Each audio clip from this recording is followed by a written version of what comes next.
නමෝ තස්ස භගවතු අරහතෝ සම්මා සම්බුද්දස්ස නමෝ තස්ස භගවතු අරහතෝ සම්මා සම්බුද්දස්ස නමෝ තස්ස භගවතු අරහතෝ සම්මා සම්බුද්දස්ස. හොඳයි, මූලිකවම අපි චිත්තය ඊළඟට එක සිත ආකාර හතරකට බෙදෙනවා. කාමාවචර සිත්, රූපාවචර සිත්, ඊට පස්සේ අරූපාවචර සිත්, ලෝකෝත්තර සිත්. එතකොට මේ වෙනකොට අපි කාමාවචර සිත් 54ම ඉගෙන ගත්තා. රූපාවචර සිත් 15ම ඉගෙන ගත්තා. අරූපාවචර සිත් 12ම ඉගෙන ගත්තා. එතකොට අපිට දැන් තියෙන්නේ මේ සිතේ බෙදීම් හතරේ අවසාන බෙදීම ඉගෙන ගන්න. එතකොට ලෝකෝත්තර සිත් ඉගෙන ගත්තට පස්සේ සිත සම්බන්ධයෙන් දැනගන්න තියෙන කරුණු ටික අපි සම්පූර්ණ දැනගත්ත වෙනවා. දැන් සිත් සියල්ලම ඉගෙන ගත්ත වෙනවා. ඒතර ලෝකෝත්තර සිත් කෙටි ක්‍රමයෙන් නම් 8යි, දීර්ඝ ක්‍රමයෙන් 40යි. ඒ විදිහට දෙකට බෙදෙනවා. එතකොට කෙටි ක්‍රමයෙන් තමයි අපිට මුලින්ම ඉගෙන ගන්න තියෙන්නේ දැන්. ඒ කියන්නේ සිත් 8 කෙටි ක්‍රමයෙන් සිත් 8යි. ඒ කෙටි ක්‍රමයේ සිත් ටික තමයි මුලින්ම ඉගෙන ගන්න තියෙන්නේ අද. හොඳයි, අපි බලමු මේ සිත්. පළවෙනි එක සෝතාපට්ටි මග්ග චිත්තය. දෙවෙනි එක සකදාගාමි මග්ග චිත්තය. ඊට තුන්වෙනි එක අනාගාමි මග්ග චිත්තය. හතර අරහත් මග්ග චිත්තය. ඊළඟට පහ සෝතාපට්ටි ඵල චිත්තය. ඊළඟට සකදාගාමි ඵල චිත්තය.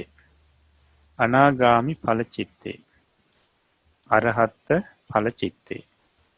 එතකොට එහෙම නැත්නම් අපි මේවට කියනවා සෝවාන් මාර්ග සිත, සකදාගාමි මාර්ග සිත, අනාගාමි මාර්ග සිත, අරිහත් මාර්ග සිත. ඊළඟට නැත්නම් සෝවාන් ඵල සිත, සකදාගාමි ඵල සිත, අනාගාමි ඵල සිත, අරිහත් ඵල සිත. මේ විදිහටත් අපිට කියන්න පුළුවන්. එතකොට මෙතනදී මේ පළවෙනි සිත් හතර අපි හඳුන්වන්නේ ලෝකෝත්තර කුසල් සිත් හතර කියලා. ලෝකෝත්තර කුසල් සිත් හතර. ඊළඟ හතරට අපි කියන්නේ ලෝකෝත්තර විපාක සිත් හතර කියලා. නමුත් ලෝකෝත්තර සිත් දක්වනකොට ඒ විපාක සිත් වලට විශේෂයෙන් ඵල සිත් කියලා කියන්නේ. අර ප්‍රතිඵල සිත් කියලා අපි කියන්නේ යමක ඵලයක්. ඒකට කුසලයේ ඵලයේ විදිහට ලැබෙන සිත තමයි මේ ඵල සිත කියලා කියන්නේ. එතකොට මුල් සිත් හතර ලෝකෝත්තර කුසල් සිත් හතර, ඊළඟ හතරට කියනවා ලෝකෝත්තර විපාක සිත් හතර, එහෙම නැත්නම් ඵල සිත් හතර කියලා. හොඳයි. එතකොට අපි පාඩමට අවධානය යොමු කරගෙන පාඩම අනුසාරයෙන් අපි තවදුරටත් මේ සිත් ගැන ඉගෙන ගනිමු. හොඳයි, පාඩම කියන්න. අවසරයි ස්වාමීනි. හොඳයි. ලෝකෝත්තර සිත් 8. සම්මා දිට්ඨි, සම්මා සංකප්ප, සම්මා වාචා, සම්මා කම්මන්ත, සම්මා ආජීව, සම්මා වායාම, සම්මා සති, සම්මා සමාධි යන මේ චෛතසික ධර්ම 8ට ආර්ය අෂ්ටාංගික මාර්ගයයි කියනු ලැබේ. සංසාර සංඛ්‍යාත ලෝකයෙන් එතරවනු රිසියෙන් විදර්ශනා භාවනාවෙහි යෙදෙන යෝගාවචරයාගේ సంతානෙහි ඒ ධර්මයෝ ක්‍රමයෙන් දියුණු වෙති. යෝගාවචරයා හට නිවන ප්‍රත්‍යක්ෂ කරවිය හැකි තරමට මතු කවර කලකවත් ඇති නොවන ලෙස කෙලෙසුන් නැසිය හැකි තරමට දියුණු වූ අෂ්ටාංගික මාර්ගය සත්වයා ලෝකයෙන් එතර කොට නිවනට පමුණුවන බැවින් ලෝකෝත්තර මාර්ගයෙන් යුක්ත වන සිතට ලෝකෝත්තර මාර්ගයයි කියනු ලැබේ. ඒ ලෝකෝත්තර මාර්ගයෙන් යුක්ත වන සිතට ලෝකෝත්තර සිතයයි කියනු ලැබේ. එක් පුජ්‍යලයකුගේ సంతානෙහි ලෝකෝත්තර මාර්ගය එකිනෙකට වඩා බලවත්ව සතර වාරයක් ඇතිවේ. පළමුවන වර ඇතිවන්නේ පළමුවන වර ඇතිවන ලෝකෝත්තර මාර්ගයට සෝතාපට්ටි මග්ග කියාද, දෙවන වර ඇතිවන ලෝකෝත්තර මාර්ගයට සකදාගාමි මග්ග කියාද, තුන්වන වර ඇතිවන ලෝකෝත්තර මාර්ගයට අනාගාමි මග්ග කියාද, සතරවන වර ඇතිවන ලෝකෝත්තර මාර්ගයට අරහත් මග්ග කියාද නම් කර තිබේ. සතර වරක ඇතිවන ලෝකෝත්තර මාර්ගයන් අනුව සෝතාපට්ටි මග්ග චිත්තය, සකදාගාමි මග්ග චිත්තය, අනාගාමි මග්ග චිත්තය, අරහත් මග්ග චිත්තය කියා ලෝකෝත්තර කුසල් සිත් සතරක් වේ. ලෝකෝත්තර විපාකවලට බොහෝ සෙයින් ව්‍යවහාර වී ඇත්තේ විපාක යන නාමය නොව ඵල යන නාමය. විපාක ඵල යන වචන දෙකේ අර්ථ වශයෙන් වෙනසක් නැත්තේය. ලෝකෝත්තර කුශලය වනාහි ලෞකික කුශලයන් මෙන් කල්පසු කොට තමාගේ විපාකය ඇති කරන්නක් නොව එකෙනෙහිම විපාකය ඇති කරන කුශලයකි. සෝතාපට්ටි ඵලචිත්තය, සකදාගාමි ඵලචිත්තය, අනාගාමි ඵලචිත්තය, අරහත් ඵලචිත්තය කියා ලෝකෝත්තර විපාක සිද්ද සතරක් වේ. ලෝකෝත්තර ක්‍රියාසිත නැත්තේය. කුසල් සිත් සතරක් හා විපාක සිත් සතරක් වීමෙන් ලෝකෝත්තර සිත් 8ක් වේ. ලෝකෝත්තර ක්‍රියාසිත නැත්තේ එක් මාර්ග සිතක් එක් පුජ්‍යලයක තුල එක් වරකට වඩා ඇති නොවන බැවින් මාර්ග චිත්තය පළමු වර ඇතිවීමේදීම ඒ මාර්ග චිත්තේ ශක්ති ප්‍රමාණයෙන් ක්ලේශ ප්‍රහාණයක් සිදුවේ. මාර්ග චිත්තයන් නැවත නැවත ඇති නොවන්නේ ප්‍රහීන ක්ලේශයෙහි නැවත ප්‍රහාණයක් කරන්නට දෙයක් නැති බැවිනි.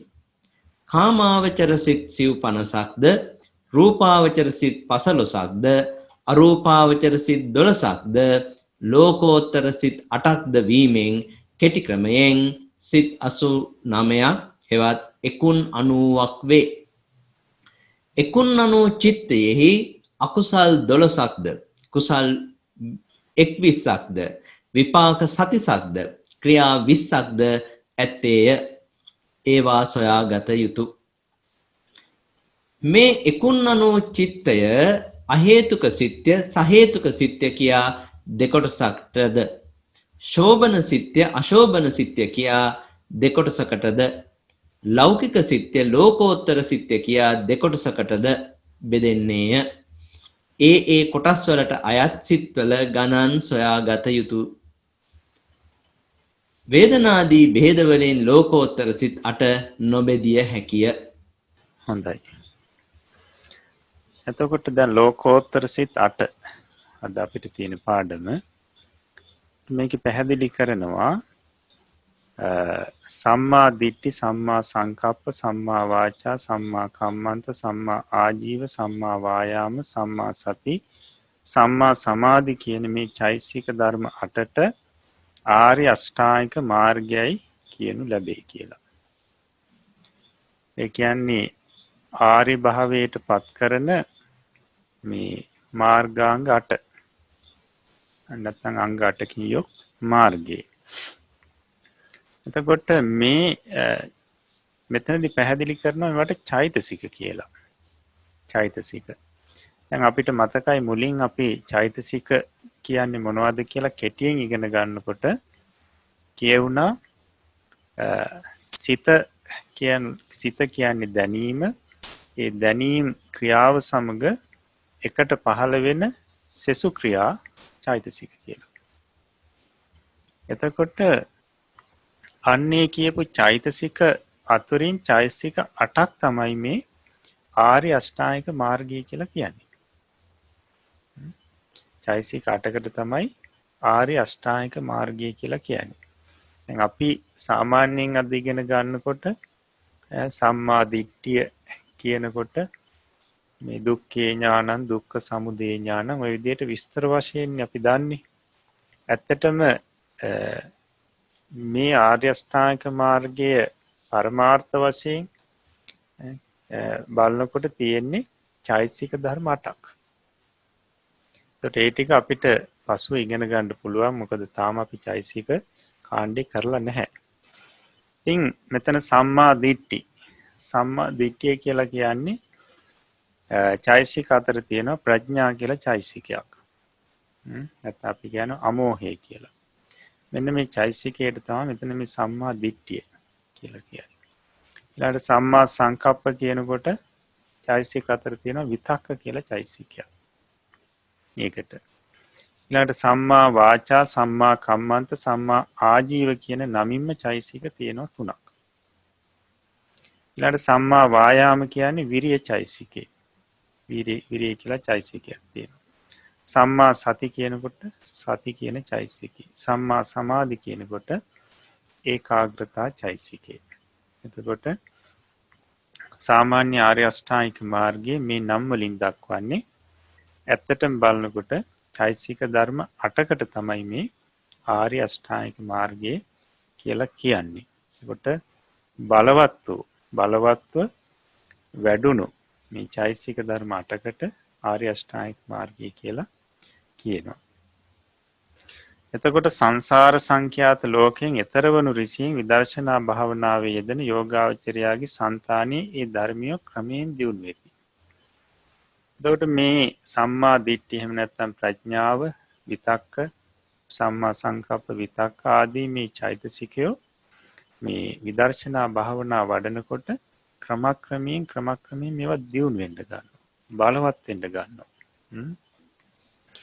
ඊට පස්සේ යෝගාවචරයාට නිවන ප්‍රත්‍යක්ෂ කරවිය හැකි තරමට මතු කවර කලකවත් ඇති නොවන ලෙස කෙලසුන් නැසිය හැකි තරමට දියුණු අෂ්ටාංගික මාර්ගය සත්‍ය ලෝකයෙන් එතර කරලා නිවනට පමුණුවනවා.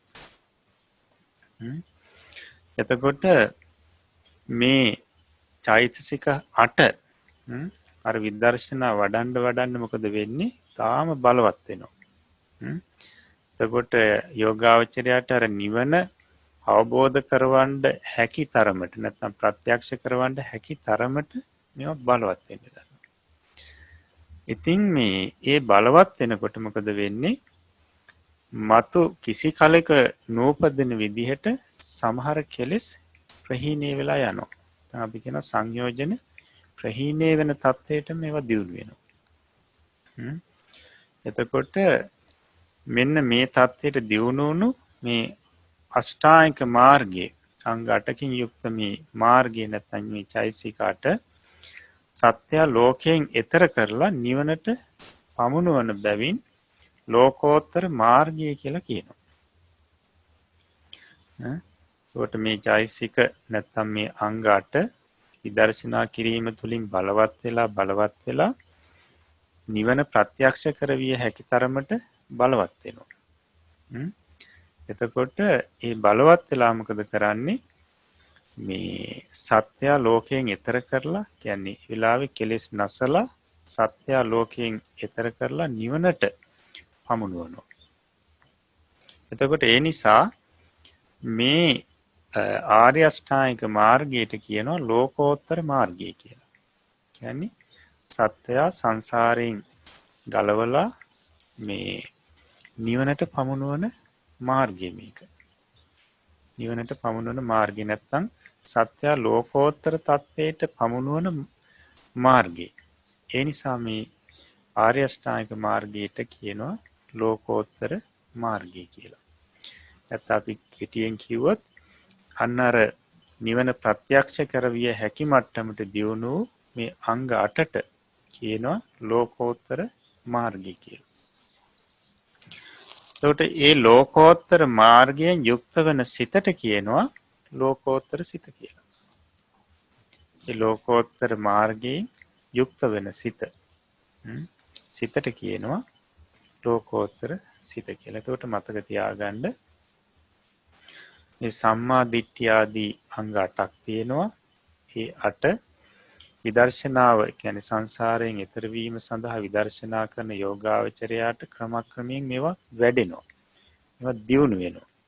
ඉතින් දියුණු වෙලා යම් මොහොතක් එනවා නිවන ප්‍රත්‍යක්ෂ කර විය හැකි මට්ටමටම යෝගාවචරයාට නිවන අවබෝධ කර හැකි මට්ටමටම මේවා දියුණු වෙනවා. ඒ අවස්ථාවේ වෙන්නේ ඒ බලවත් බවට අනුරූපීව ඒ අංග 8 බලවත් භාවයට අනුරූපීව කෙලෙස් සංසිඳලා යනවා. සංයෝජන සංසිඳලා යනවා. ඒ තුලින් වෙන්නේ මේ යෝගාවචරයා මේ සංසාරයෙන් මුදවලා නිවනට පමුණුවනවා. එතකොට මේ නිවනට පැමිණීම සිද්ධ කරන්නේ මෙන්න මේ ආර්ය අෂ්ටාංගික මාර්ගය. ඒ නිසා මේ ලෝකෝත්තර තත්වයට පත් කරන නිසා මේ මාර්ගයට කියනවා ලෝකෝත්තර මාර්ගය කියලා. එතකොට මෙන්න මේ ලෝකෝත්තර මාර්ගයේ නැමැති මේ අංග 8න් යුක්ත සිතට කියනවා ලෝකෝත්තර සිත කියලා. ලෝකෝත්තර සිත කියලා කියනවා. එතකොට එක පුජ්‍යලයකගේ సంతානේ సంతානී කියලා කියනකොට අපි මේ සිත් පරම්පරාවේ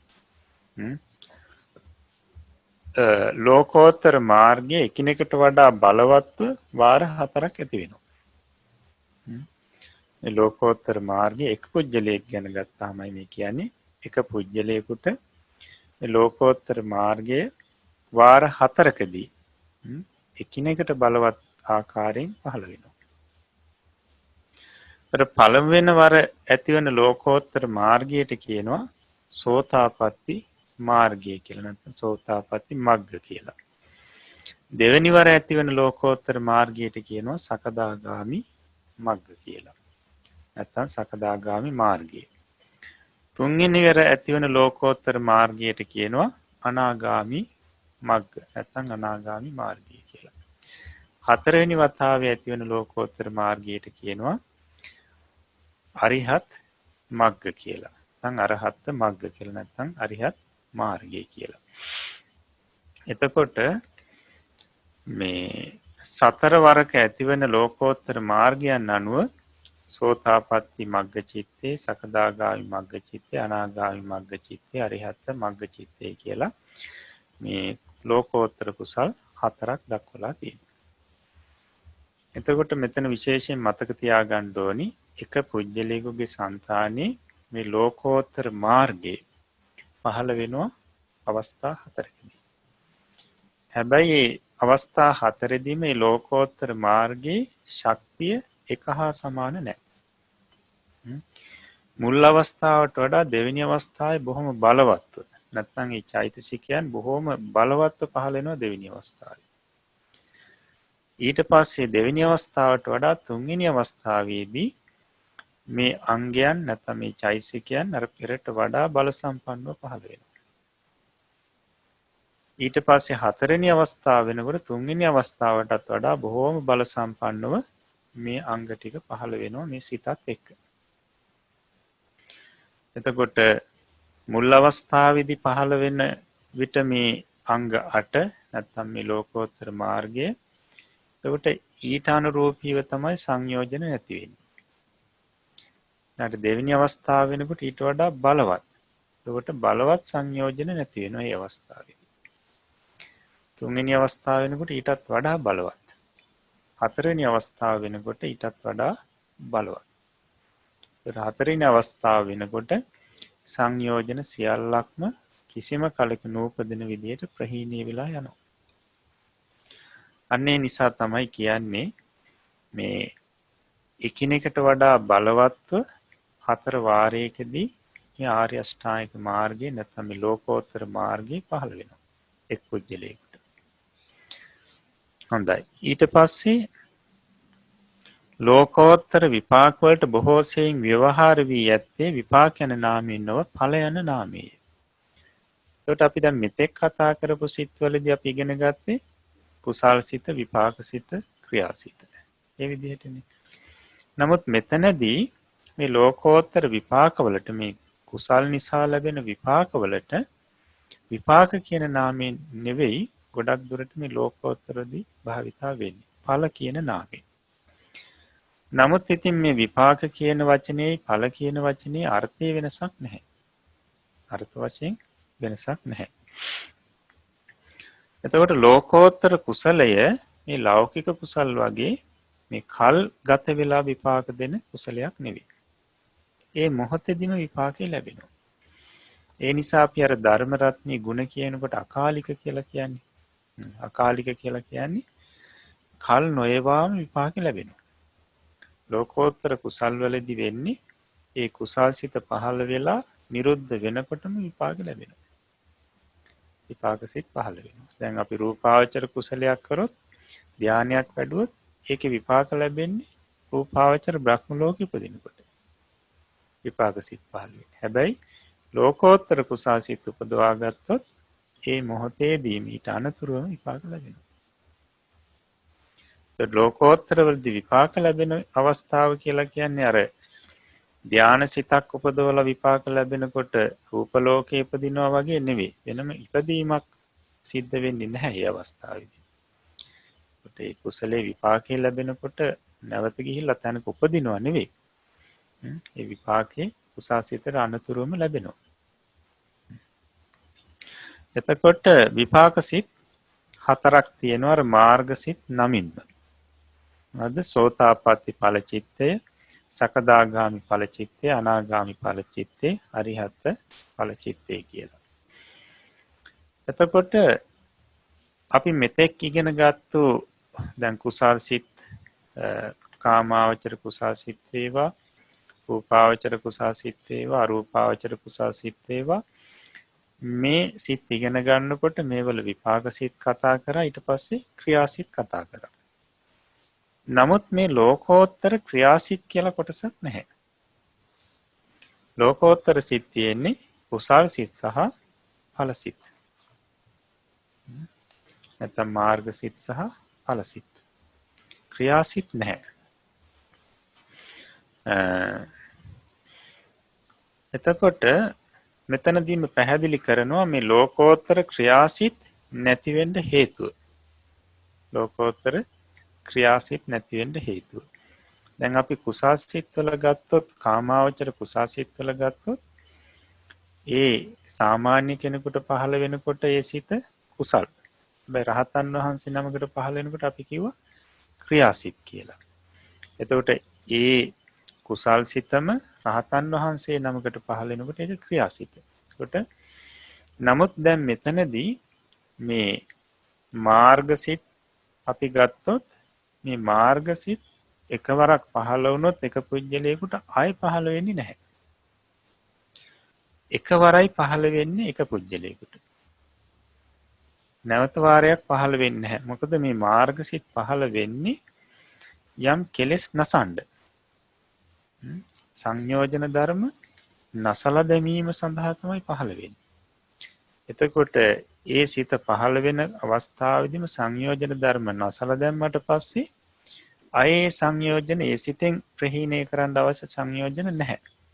ඒ නිසා ඒ සිත පහළ වෙන්නේ නැහැ නැවත. ඒකට එක වාරයයි පහළ වෙන්නේ. ඒ අවස්ථාවට අපි කියනවා මාර්ග සිත නැත්නම් කුසල් සිත කියලා. ආයෙ නැවත පහළ වෙන්නේ නැහැ මේ සිත. ඒ නිසා ලෝකෝත්තර ක්‍රියාසිත ඇත්තේ නැහැ. හොඳයි. කාමාවචර මේ විදිහට බලනකොට දැන් මෙතනදී ලෝකෝත්තර සිත් 8යි. එතකොට මාර්ග සිත් නැත්නම් කුසල් සිත් 4යි, ඵල සිත් 4යි. එතකොට අපි මේ සිත් 8ත් ඒක රාශී කරමින් අපි සිත් බලමු. කාමාවචර සිත් 54යි, රූපාවචර සිත් 15යි, අරූපාවචර සිත් 12යි. ඊට පස්සේ ලෝකෝත්තර සිත් මේ ක්‍රමයෙන් 8යි. මේ කෙටි ක්‍රමයෙන් 8යි. සියල්ල ගත්තහම සිත් 89ක් එනවා. දැන් මේ කෙටි ක්‍රමයෙන් අපි සලකනකොට ලෞකික සිත් 81යි, ලෝකෝත්තර සිත් 8යි. එතකොට සියල්ල 89යි. එතකොට මෙන්න මේ සිත් 89 අකුසල් සිත් 12යි, කුසල් සිත් 21යි. දැන් අපි මුලින් ලෞකික සිත් අවසානයේදී කතා කරනකොට කුසල් සිත් අපිට තිබුණේ 17යි. කුසල් සිත් තිබුණේ 17යි. කාමාවචර කුසල් සිත් 8යි, රූපාවචර කුසල් සිත් 5යි, අරූපාවචර කුසල් සිත් 4යි. 17යි තිබුණේ. එතකොට දැන් මේ ලෝකෝත්තර සිතුත් එකතු වුණාට පස්සේ සිත් 89 දී සලකලා බලනකොට කුසල් සිත් තියෙනවා 21ක්. එහෙමනම් මොනවද එකතු වෙලා තියෙන්නේ? ලෝකෝත්තර කුසල් සිත් 4. නැත්නම් මාර්ග සිත් 4. අර 17ට එකතු වෙනකොට අන්න කුසල් සිත් 21ක් එනවා මේ සිත් 89. කුසල් සිත් 21ක් තියෙනවා. ඊළඟට විපාක සිත් 36යි. විපාක සිත් 36ක්. ඒකට අපි ලෞකික සිත් අවසානයේදී විපාක සිත් අපිට ආව 32ක්. විපාක සිත් 32ක් ආවා. ඒක දැන් මෙතන 4ක් තව එකතු වෙලා තියෙනවා. එහෙමනම් ඒ මොනවද? ලෝකෝත්තර ඵල සිත් 4. ලෝකෝත්තර ඵල සිත් 4යි අර ලෞකික සිත්වලදී කියපු විපාක සිත් 32යි එකතු වුණාම සියල්ල සිත් 36ක් බවට පත් වෙනවා. ඊට පස්සේ ක්‍රියාසිත 20යි. ක්‍රියාසිතවල වැඩිවීමක් වෙලා නැහැ. ලෞකික සිත්වලදී අවසානට ආවේ අපිට ක්‍රියාසිත 20ක්. ක්‍රියාසිත 20ක්. ඒ ක්‍රියාසිත 20ම තමයි මෙතනදිත් මේ පෙන්වන්නේ. ඒකට ක්‍රියාසිතවල වැඩිවීමක් වෙලා නැහැ. ඊට පස්සේ පැහැදිලි කරනවා මේ 89ක් වූ සිත්වල අහේතුක සිත් කියලා කොටසක් තියෙනවා. සහේතුක සිත් කියලා කොටසක් තියෙනවා. ශෝබන සිත් කියලා කොටසක් තියෙනවා. අශෝබන සිත් කියලා කොටසක් තියෙනවා. ඊට පස්සේ ලෞකික සිත්, ලෝකෝත්තර සිත් වශයෙන් දෙකට බෙදන්න පුළුවන්. එතකොට මෙන්න මේ විදිහට මේ බෙදීම් තියෙනවා. ඒකට දැන් පිරිස දන්නවා කොහොමද මේ බෙදීම එන්නේ? මේ බෙදීම් වලට අන්තර්ගත වෙන සිත් මොනවද කියලා. කොට ඒ සිත් සොයාගන්න කියලා මේ මෙතනදී පැහැදිලි කරනවා. ඒකට ප්‍රශ්න වලටත් ඒවා ඇතුළත් කරලා තියෙනවා. එතකොට ප්‍රශ්න වලට උත්තර ලියනකොට Tamanට ඒ සිත් දක්වන්න වෙනවා. එතකොට තවදුරටත් මේ ගැන අවබෝධයක් එනවා. ඊට පස්සේ පැහැදිලි කරනවා වේදනාදී බෙහෙද වලින් ලෝකෝත්තර සිත්කට නොබෙදිය හැකිය කියලා.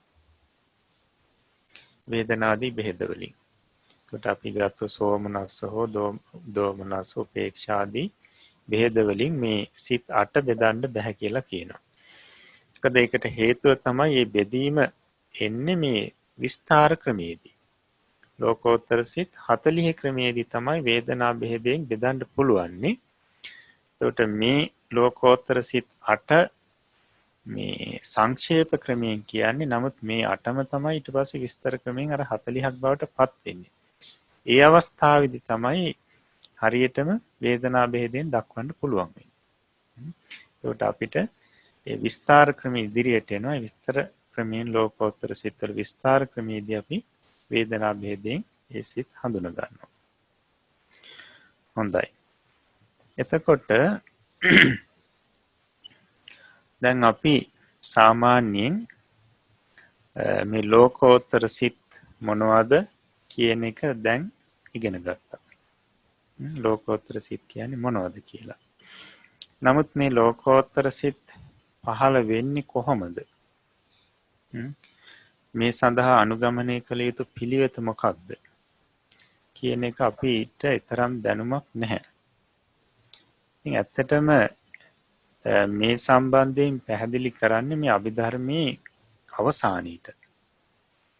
අභිධර්ම පොතේ අපි අභිධර්ම මාර්ගයේ පොතේ අවසානයේදී තමයි මෙන්න මේ ලෝකෝත්තර සිත් උපදවා ගන්න ක්‍රමයේ මාර්ගය පැහැදිලි කරන්නේ. එතනදී තමයි අපිට හොඳටම මේ පැහැදිලි වෙන්නේ මේ ලෝකෝත්තර සිත් කොයි ක්‍රමයෙන්ද උපදින්නේ කියන එක. දැන් ඒක පැහැදිලි ඒ ක්‍රමයේ පැහැදිලි කරන්නට අපි චෛතසික ඉගෙනගෙන තියෙන්න ඕනි. ඊට පස්සේ රූප ඉගෙනගෙන තියෙන්නට ඕනි. ඊට පස්සේ නිර්වාණය ඉගෙනගෙන තියෙන්නට ඕනි. ඊට පස්සේ චිත්ත වීති කියන කොටස් ඉගෙනගෙන තියෙන්න ඕනි. මේ විදිහට මේ අභිධර්මයේ සම්බන්ධව තව පාඩම් ගණනාවක් අපි ඉගෙනගෙන තියෙන්න ඕනි. ඒ මාර්ගසිත නැත්නම් ලෝකෝත්තර සිත් උපදවන පිළිවෙල ක්‍රමේ හරියට දැනගන්න. මොකද ඒක සාමාන්‍යයෙන් දවස් ගාණක් විස්තර කරන්න තියෙන විෂයක්. නමුත් අපි අද කෙටියෙන් ඉතාම සංක්ෂේප කරලා ඒ ක්‍රමය පැහැදිලි කරලා දෙන්න බලාපොරොත්තු වෙනවා මේ කාලයට අනුරූපීව.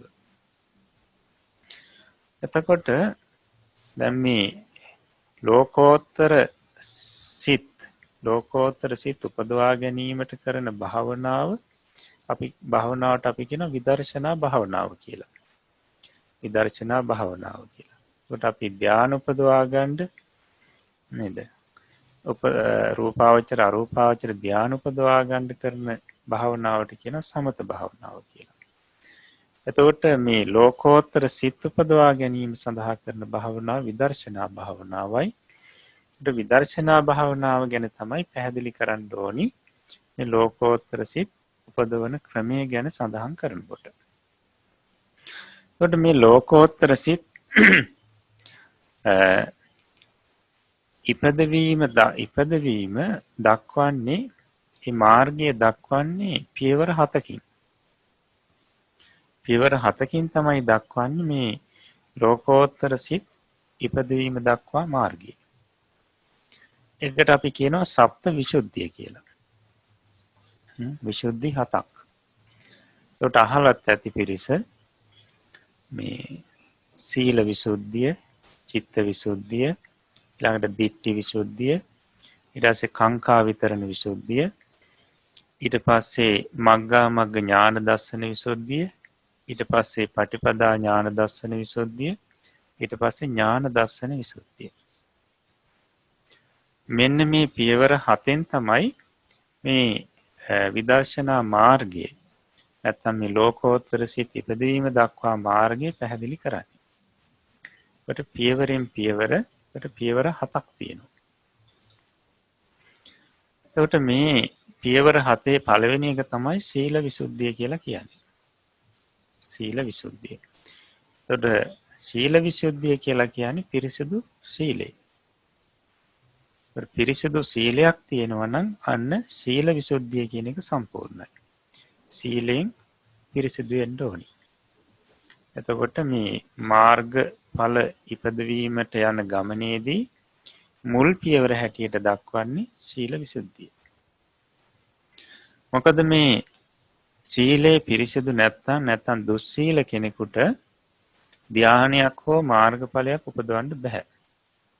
එයාගේ දුස්සීල භාවය කියන එක මේ ධානාදියට ආවරණ ධර්මයක්, බාධක ධර්මයක්.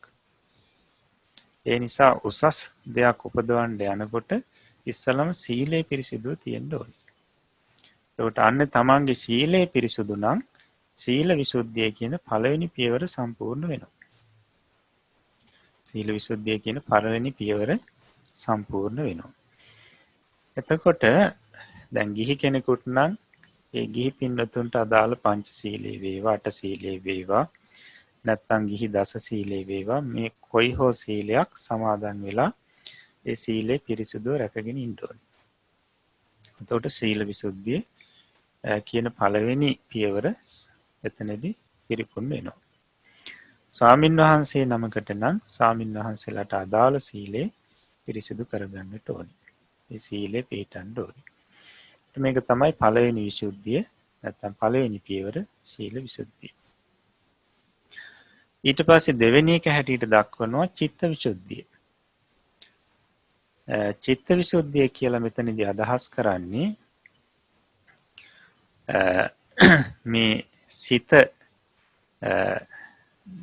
කෙලෙසන නැත්නම් සිත දූෂ්‍ය කරන ඔය කාමච්ඡන්දාදී නීවරණයන් මේ වරින් වර සිතට ඇතුළු වෙලා මේ භාවනා අරමුණෙන් සිත බැහැරට ගන්නවා. එතකොට බැහැර කරනවා. එතකොට මෙන්න මේ විදිහට මේ සිත බැහැර කරන කාමච්ඡන්දයන් යටපත් කරලා භාවනා අරමුණේම සිත පවත්වන බලවත් සමාධියට තමයි කියන්නේ, ඒකාග්‍රතාවයට තමයි කියන්නේ චිත්ත විසුද්ධිය කියලා. ඒක තවත් ක්‍රමයකින් කියනවා නම් උපචාර සමාධිය, ඒ වගේම අර්පණා සමාධි කියන මෙන්න මේ කොටස් ටිකට තමයි මෙතන චිත්ත විසුද්ධිය කියලා කියන්නේ. ස උපචාරා අට සමාපත්තියෝ කියලා කියන්නේ. ඒ කියන්නේ උපචාර සමාධියත් ඊට පස්සේ ප්‍රථම ධ්‍යාන, ဒုတိ ය ධ්‍යාන, තෘතිය ධ්‍යාන, චතුර්ථ ධ්‍යාන, ඊට පස්සේ අරූපාවචර 4 කියන මෙන්න මේ සමාධි 8. මේ සමාධි 8ත් උපචාර සමාධියක් කියන සමාධි 9. මේ සමාධියක් ලැබලා තියෙනවා නම් අන්න චිත්ත විසුද්ධිය සම්පූර්ණයි කියලා කියනවා. සිතේ පිරිසුදු භාවයේ නීවරණ යටපත් වුණු සිතේ පිරිසුදු භාවයක් තිබීම, සමාධියක් තිබීම තමයි චිත්ත විසුද්ධිය කියලා කියන්නේ. එතකොට දැන් සමහර වෙලාවට සමාධි භාවනා නොකොට විදර්ශනා භාවනාම කරන පිරිසුත් ඉන්නවා. එතකොට ඒ පිරිස විදර්ශනා කරනකොටම ඒ පිරිසට විදර්ශනා භාවනා කරනකොටම යම් සමාධියක් ඇති වෙනවා. සිතේ එකඟතාවයක් ඇති වෙනවා. එතකොට ඒ සමාධියට තමයි ඒ විදර්ශනා පමනක් කරන කෙනාගේ ඒ සමාධියට කියනවා චිත්ත විසුද්ධිය කියලා. ඒ සමාධිය චිත්ත විසුද්ධිය හැටියට සැලකනවා. එතකොට මෙන්න මේ සීල විසුද්ධිය කියන්නේ මේකේ පළවෙනි පියවර, දෙවෙනි එක චිත්ත විසුද්ධිය. චිත්ත විසුද්ධිය කියනකොට උපචාර සමාධිය හෝ අර්පණා සමාධි 8න් යුක්ත වීම, මේකකින් යුක්ත වීම චිත්ත විසුද්ධිය. එතකොට ඇත්තටම විදර්ශනාවට මේ සීල විසුද්ධිය සහ චිත්ත විසුද්ධිය කියන එක මේ පදනම. තාම විදර්ශනාව පටන් ගත්තේ නැහැ. තාම මූලික පදනම, මේ මුල් පියවර දෙක කියලා කියන්නේ හරියට කෙනෙකුට පොළවේ හිට ගන්නට නම් පොළව කියන එක තියෙන්න ඕනේ. හිතා ගන්න උපකාරයේ වෙන පොළව තියෙන්න ඕනේ. හරියට මේ විදර්ශනාවේදී මේ ලෝකෝත්තර මාර්ගඵල ඉපදවීමේ ගමනේ පොළව වගේ තමයි මේ මුල් විසුද්ධි දෙක. ඊට පස්සේ එනවා දිට්ඨි විසුද්ධිය, තුන්වෙනි පියවර. දිට්ඨි විසුද්ධිය කියලා කියන්නේ මේ නාම රූප ධර්මයන් මේ තත්වාකාරයෙන් දැක ගන්නා වූ ආත්ම දෘෂ්ටිය යටපත් කරන ඥානීයට තමයි දිට්ඨි විසුද්ධිය කියලා කියන්නේ. එහෙම නැත්නම් අපි කියනවා නාම රූප ධර්මයන් තත්වාකාරයෙන්ම ඥානෙ, නුවණ. ඒක කියනවා දිට්ඨි විසුද්ධිය කියලා. තුන්වෙනි පියවර, තුන්වෙනි විසුද්ධිය. එතකොට මෙතනදී මේ නාම රූප කියන ඒවා තාම අපි ඉගෙනගෙනත් නැහැ. එතකොට මෙතන නාම කියලා අදහස් කරන්නේ ඇත්තටම චිත්ත චෛසික ධර්ම. රූප කියලා අදහස් කරනකොට රූප මේ අපි ඉදිරියට ඉගෙන ගන්න රූප ටික. එතකොට මෙන්න මේ කියන නාම රූප ධර්මයන් හරි ආකාරයෙන්ම අවබෝධ කරගන්න ඕනේ. එතකොට මෙතන නාම රූප කියනකොට දැන් නාම කොටසට ගැනිනවා සිත් සහ චෛතසික. ඒකට ඇත්තටම විදර්ශනා කරනකොට මේ නාම හැටියට සලකලා මෙතන ගන්න විදර්ශනාවට ගන්න ලෞකික ධර්ම ටික විතරයි. ලෝකෝත්තර කුසල් සිත් හෝ ඒවල යෙදෙන චෛතසික ධර්ම ගන්නෙ නැහැ. ලෞකික සිත් ටික ඒවල යෙදෙන චෛතසික තමයි විදර්ශනාවට ගන්නෙ. නැත්නම් අපි අනිත්‍ය දුක්ඛ අනාත්ම කියලා මෙනෙහි කිරීමට අපි භාජනය කරගන්නේ මේ අරමුණු කරගන්නේ ලෞකික ධර්ම විතරයි. ඒ ලෞකික ධර්ම තුලින් තමයි අවබෝධ කරගෙන තමයි ලෝකෝත්තර තත්ත්වයට යන්නේ. එතකොට දැන් නාම කියලා කියනකොට අපි දැනට ඉගෙනගෙන තියෙනවා සිත්, ලෞකික සිත් 81ක්. ඒකට ඒ 81ම ආයිත් වෙන්නේ නාම කියන ගණයට. ඊට පස්සේ අපිට ඉගෙන ගන්න තියෙනවා චෛසික 52ක්. එතකොට මේ චෛසික ටික මේ ලෞකික සිත්වල පහළ වෙන චෛසික ටික නාම හැටියට සලකනවා. ඊළඟට රූප අපි ඉගෙන ගත්තේ නැහැ. රූප ටික රූප හැටියට සලකනවා. එතකොට මෙන්න මේ නාම රූප කියන දෙකොට්ටාසේ හරි ආකාරයෙන් අවබෝධ කරගන්නවා. දැන් අපි දන්නවා මේ චෛතසික තියෙනවා ලෝභය, ද්වේෂය, මෝහය ආදී විදිහට. අපි දැන් මේ ලෝභය, ද්වේෂය, මෝහය කියලා අද ඉගෙන ගත්තට නමුත් මේ ලෝභය කියන්නේ හරියටම මෙන්න මේකයි කියලා අපි නුවණින් දැක්කේ නැහැ. ද්වේෂය කියන්නේ මේකයි කියලා හරියට මේ පරමාර්ථය අපි හඳුනගත්තේ නැහැ තාම. මෝහය කියන්නේ මෙන්න මේකයි කියලා හරියටම හඳුනගත්තේ නැහැ. එතකොට මේ නාම රූප ධර්ම නාම රූප ධර්ම හරියටම හඳුනගන්න තියෙනවා ක්‍රමයක්. ඒ එක එක නාම ධර්මයක් සහ රූප ධර්මයක් හඳුනගන්න ක්‍රමයේ හැටියට ආකාර හතරක් තියෙනවා. ලක්ෂණ, රස, පච්චුපට්ඨාන, පදට්ඨාන කියන ආකාර හතරෙන්. අපි ලෝභය ගත්තොත් ලෝභය කියන මේ පරමාර්ථ ධර්මයේ සංචෛතසිකේ හඳුනගන්න ක්‍රම හතරයි. ලක්ෂණ කියලා කියන්නේ ඒකේ තියෙන ස්වરૂපය. ලෝභයේ ස්වરૂපය. ඊළඟට රසය කියලා කියන්නේ ඒන් කෙරෙන කෘත්‍ය ලෝභයෙන්. ඊළඟට පච්චුපට්ඨානී කියලා කියන්නේ ලෝභයේ සිතට දැනෙන ආකාරය. පදට්ඨානී කියලා කියන්නේ ලෝභය පහළ වෙන්න ආසන්නතම හේතුව. මෙන්න මේ කාරණා හතර නැවත නැවත විමසනකොට මේ ලෝභය කියන පරමාර්ථය නැත්නම් චෛතසිකයේ හිතින් හිතට හොඳට මතුවලා දැනෙන්න ගන්නවා. හිතට හොඳට මතුවලා දැනෙන්න ගන්නවා. මෙන්න මේ ක්‍රමයෙන් තමයි සෙසු නාම ධර්ම සහ රූප හඳුනා ගන්න තියෙන්නේ. එතකොට මේ හඳුනා ගන්නකොට අර අපි හිතමුකෝ උපචාර සමාධිය හෝ එහෙම නැත්නම් අපි කියන ඔය ධ්‍යාන සමාධි පදවලා තියෙන කෙනාට කෙනෙක් නම් අප ප්‍රථම ධ්‍යාන පදවලා තියෙන කෙනෙක් නම් එයාට පුළුවන් සමාධියට සමවැදිලා ඒ සමාධියෙන් නැගී ඉඳලා අන්න අර ආකාර හතරෙන් නාම ධර්ම රූප ධර්ම හඳුනා ගන්න.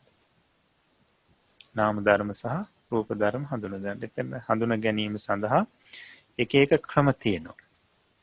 එතකොට ඒ විස්තර කරන්න ඒ කියන්නේ විස්තර කරන්න කාලයක් නෙවෙයි. ඒවා අපි පසුව අවසානයේදී මේ අභිධර්ම පාඩම් අවසානයේදී අපිට ඉගෙන ගන්න පුළුවන්. ඉතින් මෙන්න මේ ක්‍රමයට මේ චිත්ත චෛතසික ධර්ම ඊට පස්සේ රූප ධර්ම ටික හඳුනා ගන්න ඕනේ. දැක ගන්න ඕනේ හිතින්. නුවණින් දැක ගන්න ඕනේ. එතකොට ඊට පස්සේ මේ චිත්ත සහ චෛතසික ධර්ම ටික නාමයයි කියලා වෙන් කර ගන්නවා. රූප ටික රූපයි කියලා වෙන් කර ගන්නවා. නාම කියලා කියන්න හේතුව තමයි මේ ධර්ම වලට චිත්ත චෛතසිකයන්ට නාම කියන්න හේතුව මේ චිත්ත චෛතසිකය පහළ වෙන්නේ අරමුණක් අරගෙනමයි. අරමුණක එල්බීගෙන අරමුණක එල්ලීගෙන. අන්න ඒ නිසා මේ චිත්ත චෛතසික ධර්මයන් හරියට අරමුණ දෙසට නැමිලා පහළ වෙනවා හා සමානයි. පහළ වෙනවා වගේ. ඒ නිසා අරමුණ දෙසට නැමී පවතින නිසා මේවට නාම ධර්මයි කියලා කියනවා. අරමුණ දෙසට නැමෙන ස්වરૂපේ නිසා මේ චිත්තචෛසික වලට නාම ධර්ම කියලා කියනවා. අන්න එතකොට නාමයේ වෙන් කරලා හඳුනගත්තා. ඊට පස්සේ රූප කියන්න හේතුව තමයි අපි ඔය පඨවි ආපෝ තේජෝ ආදී විදිහට ඉදිරියට ඉගෙන ගන්න තියෙනවා.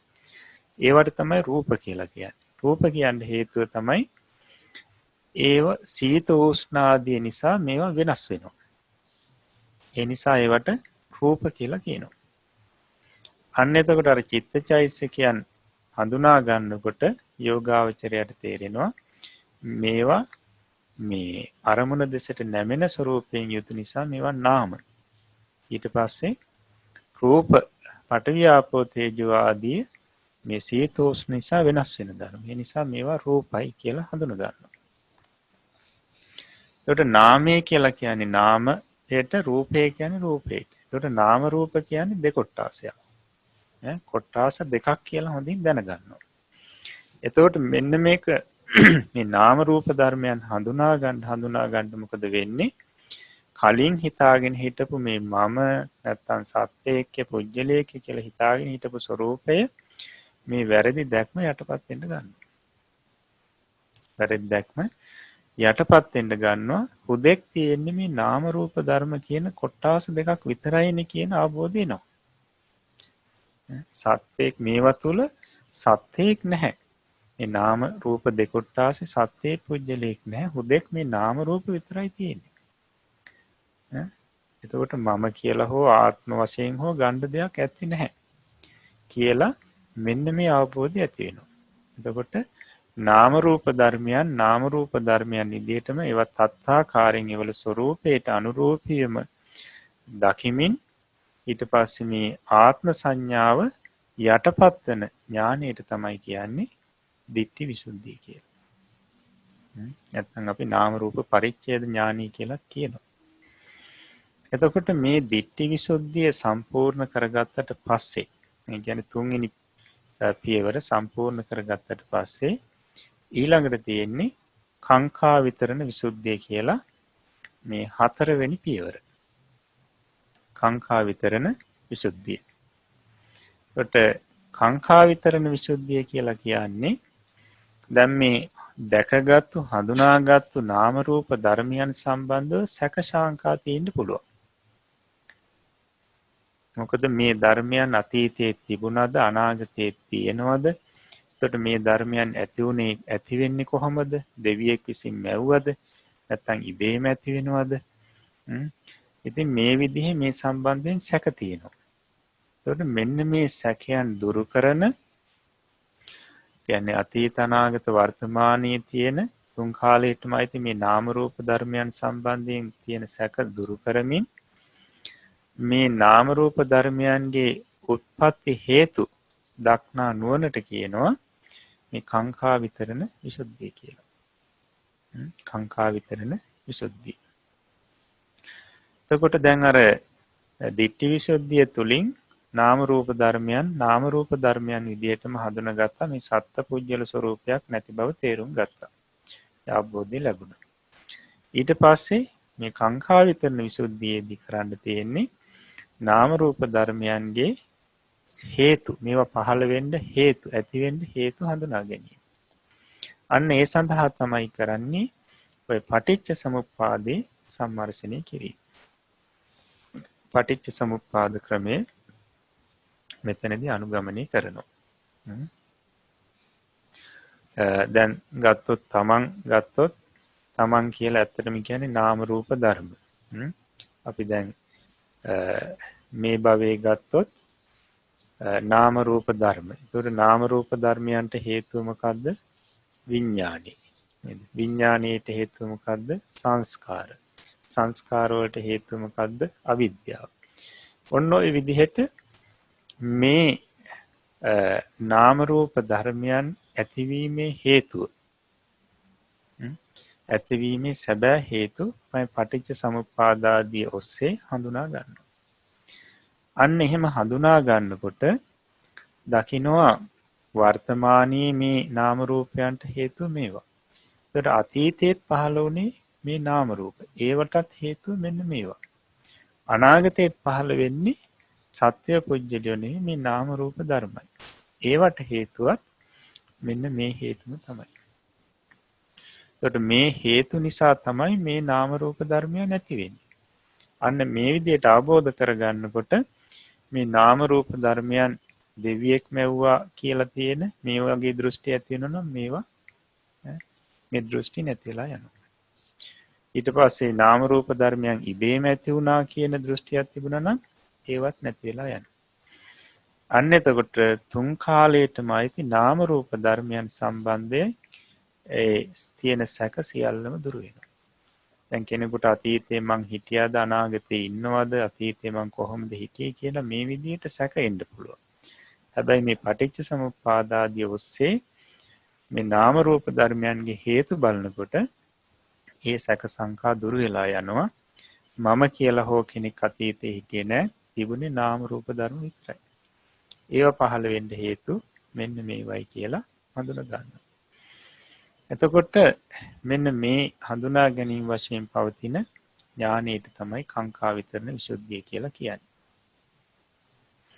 දැන් එතකොට සීල විසුද්ධිය, චිත්ත විසුද්ධිය, ditthi විසුද්ධිය, කාංකා විතරණ විසුද්ධිය කියලා පියවර හතරක්. විසුද්ධි හතරක් අපි පැහැදිලි කරගත්තා.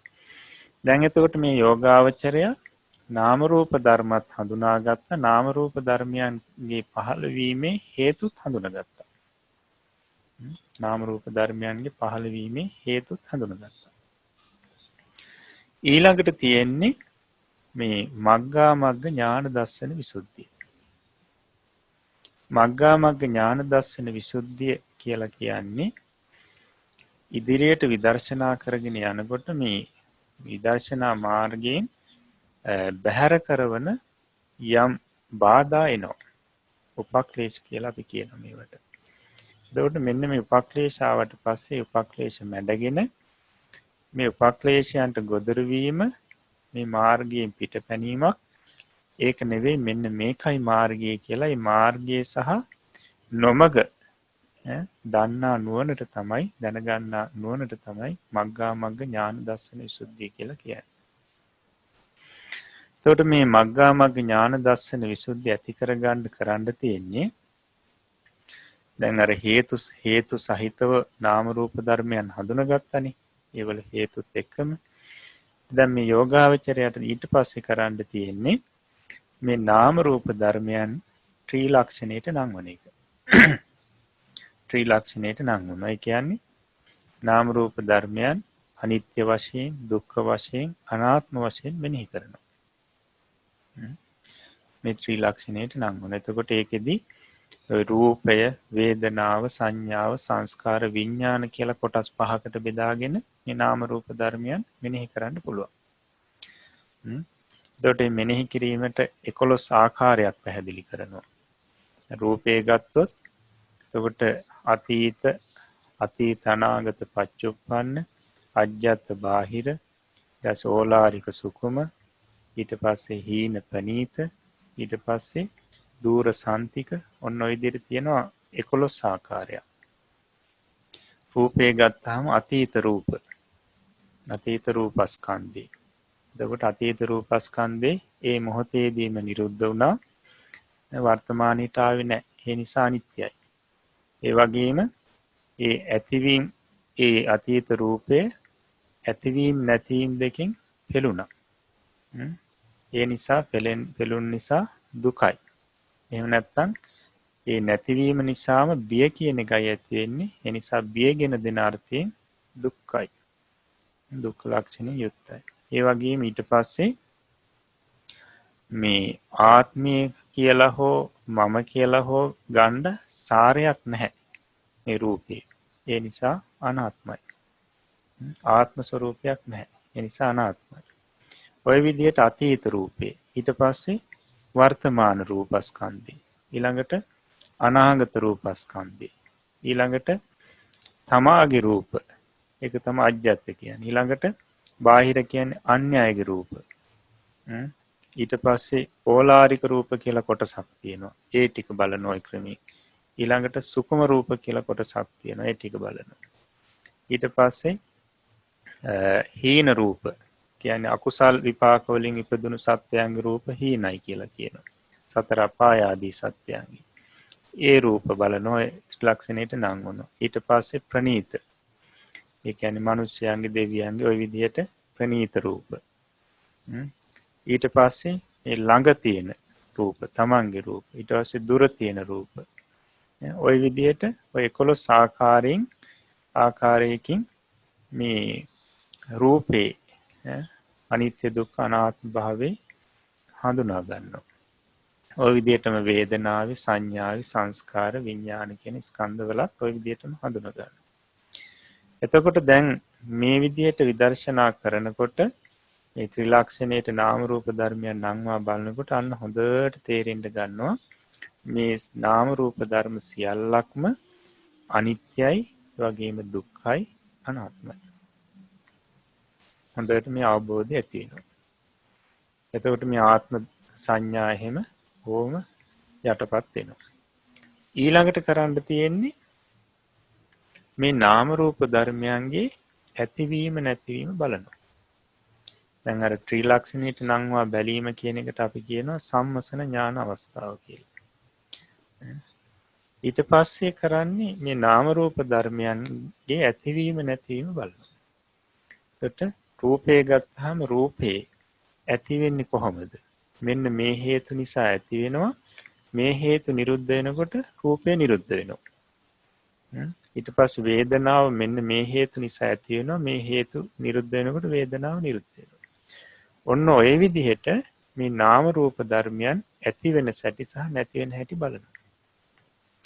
මෙන්න මෙහෙම බල ඉන්න යෝගාවචරයට ඊට පස්සේ નિરાයාසයෙන්ම මේ නාම රූප ධර්මයන් ඇති වෙනව නැති වෙනව දැක ගන්න ලැබෙනවා. ඇති වෙනව නැති වෙනව ඇති වෙනව නැති වෙනව. එතකොට මෙන්න මේ අවස්ථාවට කියනවා උද්‍යව්‍ය ඥානෙ පහළ වුණු අවස්ථාව. හැබැයි තාම ශක්තිමත් නැහැ. ඒ නිසා කියනවා තරුණ උද්‍යව්‍ය ඥානෙ පහළ වුණු අවස්ථාව කියලා. මෙන්න මේ විදිහට නාම රූප ධර්මයන්ගේ ඇතිවීම නැතිවීම දකිනකොට යෝගාවචරයට මේ තුන් ලෝකයේම කිසිම දෙයක ස්ථිරත්වයක් පෙනෙන්නේ නැහැ.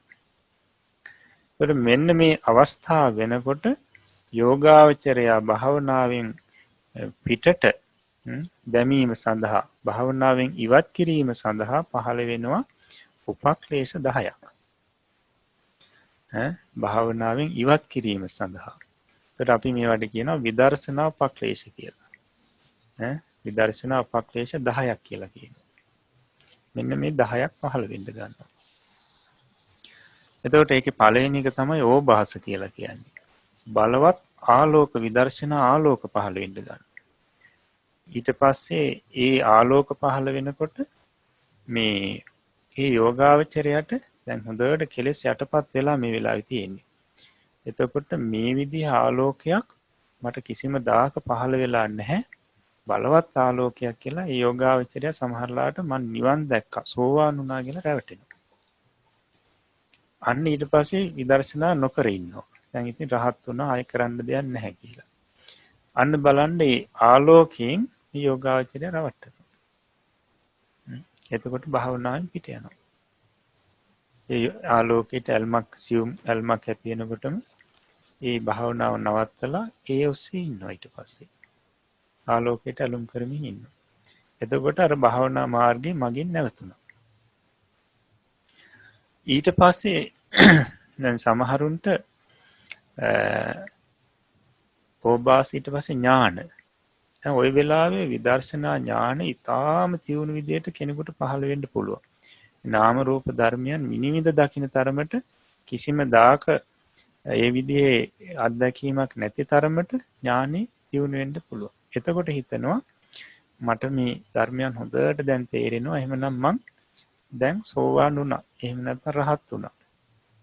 මගේ කටයුතු ඉවරයි කියලා. ඉතින් භාවනාව සමහරව අත්හැරලා දානවා. එතකොට දැන් මේ අවස්ථාව වෙනකොට කෙලෙස් යටපත් වෙලා සමහරුන්ට කෙලෙස් එන්නේ නැහැ දීර්ඝ කාලයක්.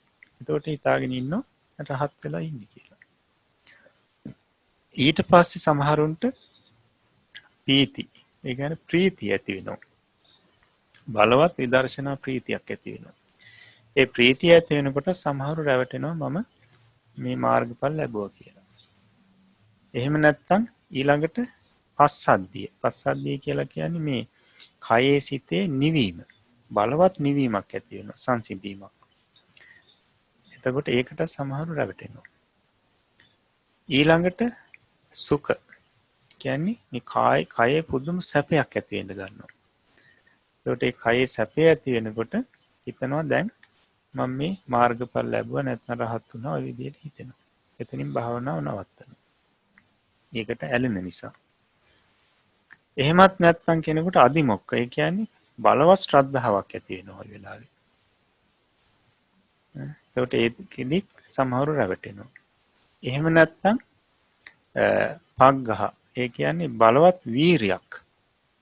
බලවත් වීරියක් ඇති වෙනවා. කිසිම දාක ඇති නොවන විදිහේ වීරියක් ඇති වෙනවා. එතකොට හිතෙනවා එහෙමනම් මේ මාර්ගඵල ලැබුවා කියලා. ඊට පස්සේ සමහරුන්ට උප ဋ ාණං ඒ කියන්නේ මේ බලවත් වූ සිහියක් ඇති වෙනවා. සිහිය අතිශය බලවත් වෙනවා. එතකොට හිතෙනවා එහෙමනම් මේ බලවත් සිහිය ඇති වුණා කියන්නේ එහෙනම් මම මාර්ගඵල ලැබුවා කියලා. එහෙම නැත්නම් උපේක්ඛා. සමහරුන්ට බලවත් උපේක්ෂාවක් ඇති වෙනවා. සියලුම නාම රූප ධර්ම කෙරෙහි මේ මධ්‍යස්ත භාවයෙන් මධ්‍යස්ත භව නම් උපේක්ෂාව ඇති වෙනවා. එතකොට එතනින් සමහරු රැවටෙනවා. එහෙම නැත්නම් අවසානයේ නිකාන්තිය කියලා කියනවා. නිකාන්තිය කියලා කියන්නේ මේ ආලෝක සහිත මේ විදර්ශනාවට ආලෝක ආදියත් එක්ක මේ ඇති වෙන තමන් කරන විදර්ශනාවට සියුම් ඇල්මක් ඇති වෙනවා. සියුම් ඇල්මක් ඇති වෙන. එතකොට එතනින් එහාට මේ යෝගාවචරය යන්නේ නැහැ. ඉතින් මෙන්න මේ විදිහට විපක්ලේශ 10ක් අර තරුණ උද්‍යව්‍ය ඥාන අවස්ථාවේදී පහළ වෙනවා. ඒකට දැන් ඔය අපේ ලංකාවේම කතාවක් තියෙනවා. ඔය ධම්මදින්න තෙරුන් වහන්සේගේ තලංගර වාසී ධම්මදින්න තෙරුන් වහන්සේ මට මතක හැටියට උන්වහන්සේ රහතන් වහන්සේ නමක්. ඉතින් එක දවසක් බලනවා තමන්ගේ ගුරුවරයා ශාසනයේ පිහිටක් හදාගෙන දින්නේ කියලා. බලනකොට දකින්න ගුරුවරයා රැවටීමක ඉන්නේ. තාම මාර්ගඵල ලැබලා නැහැ. ඊට පස්සේ යනවා ගුරුවරයා මුණ ගැහෙන්න. ගිහිල්ලා කියනවා ස්වාමීනි වහන්සේ මුණ ගැහෙන්න මං ආවේ. ඇයි? මේ ප්‍රශ්න ටිකක් තියෙන උත්තර ලබා ගන්න. ඊපස්සේ ප්‍රශ්න 10ක් ඇහුවා කියනවා. 18ම ශනිකව උත්තර දුන්නා කියලා කියනවා. ඊට පස්සේ මේ ධම්මදින ස්වාමීන් වහන්සේ අහනවා ස්වාමීනි වහන්සේට පුදුම දැනුමක් ඥානයක් තියෙන්නේ. කවද්ද වහන්සේ මේ අධිගත කරේ? ඈ ඒකට කියනවා ආයවත්නි අවුරුදු 60කට කලින් මං අධිගත කරේ. එතකොට ඒ වෙලාවේදී කියන්නේ ඉතින් මේ මාර්ගඵල උසස් ඥාන ලැබුවා කියන එක. ඉතින් ඒ වෙලාවේදී ස්වාමීන් වහන්සේ ධම්මදින ස්වාමීන් වහන්සේ කියනවා අහනවා ස්වාමීන් වහන්සේට සමාධියමත් හොඳට තියෙනවද? ඉතින් කියනවා ඒවට ඉතින් අපහසුයක් නැහැ. ඊට පස්සේ කියනවා එහෙනම් ස්වාමීනි මේ ඇතෙක්ම වණ්ඩකෝ. ඒ වෙලාවෙම ශනිකව අර අභිඥාවට සම්වැදිලා සුදු ඇතෙක් මවනවා. ඊට පස්සේ කියනවා ස්වාමීනි එහෙනම් ඒ ඇතා කන් දෙක දික් කරගෙන මේ හොඬ වල උස්සගෙන කෑ ගහගෙන මෙහෙට එන විදිහට මේ අදිෂ්ඨාන කරනවා. දැන් ඇතා දුවගෙන එනවා. දැන් මවනකොට ඇත්තටම ඒ විදිහට මවන්න පුළුවන්. එතකොට දැන් මේ අර ගුරු ස්වාමීන් වහන්සේ ඇතා එනකොට දැන් බය වෙලා යන්න ලෑස්ති. දුවන්න ලෑස්ති. අන්න ඒ වෙලාවේදී ධම්මදින්න ස්වාමීන් වහන්සේ ගුරු ස්වාමීන් වහන්සේගේ සිවුරෙන් අල්ලගෙන අහනවා ස්වාමීනි රහතන් වහන්සේලාට මේ මොකද්ද ලෝභයක් කියන එකක් තියෙනවද? එහෙම නැත්නම් අපි කිව්වොත් බයක් තියෙනවද කියලා. අන්න ඒ වෙලාවේදී තමයි තේරුනේ Taman රහත් වෙලා නැහැ කියලා. මොකද අර විදර්ශනා ඥානේ අර දක්වා වැඩුවට පස්සේ මේ සමාධි පරිහරණය කරන නිසා මේ කෙලෙස් කාලයක් යටපත් වෙලා එන්නේ නැහැ. කෙලෙස් තියනවාද කියලාවත් තේරෙන්නේ නැහැ. හිතාගෙන හිටියේ රහත් වෙලා කියලා. ඒ වෙලාවේදී කියනවා ගුරු ස්වාමීන් වහන්සේ අනේ ධම්මදින්න මට පිහිට වෙන්න. මම රැවටීමක හිටියේ.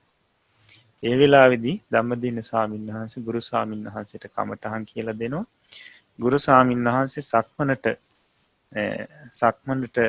ඇවිල්ලා තුන්වෙනි පියවර සක්මනේ තියෙනකොටම රහත් වෙනවා කියලා කියනවා.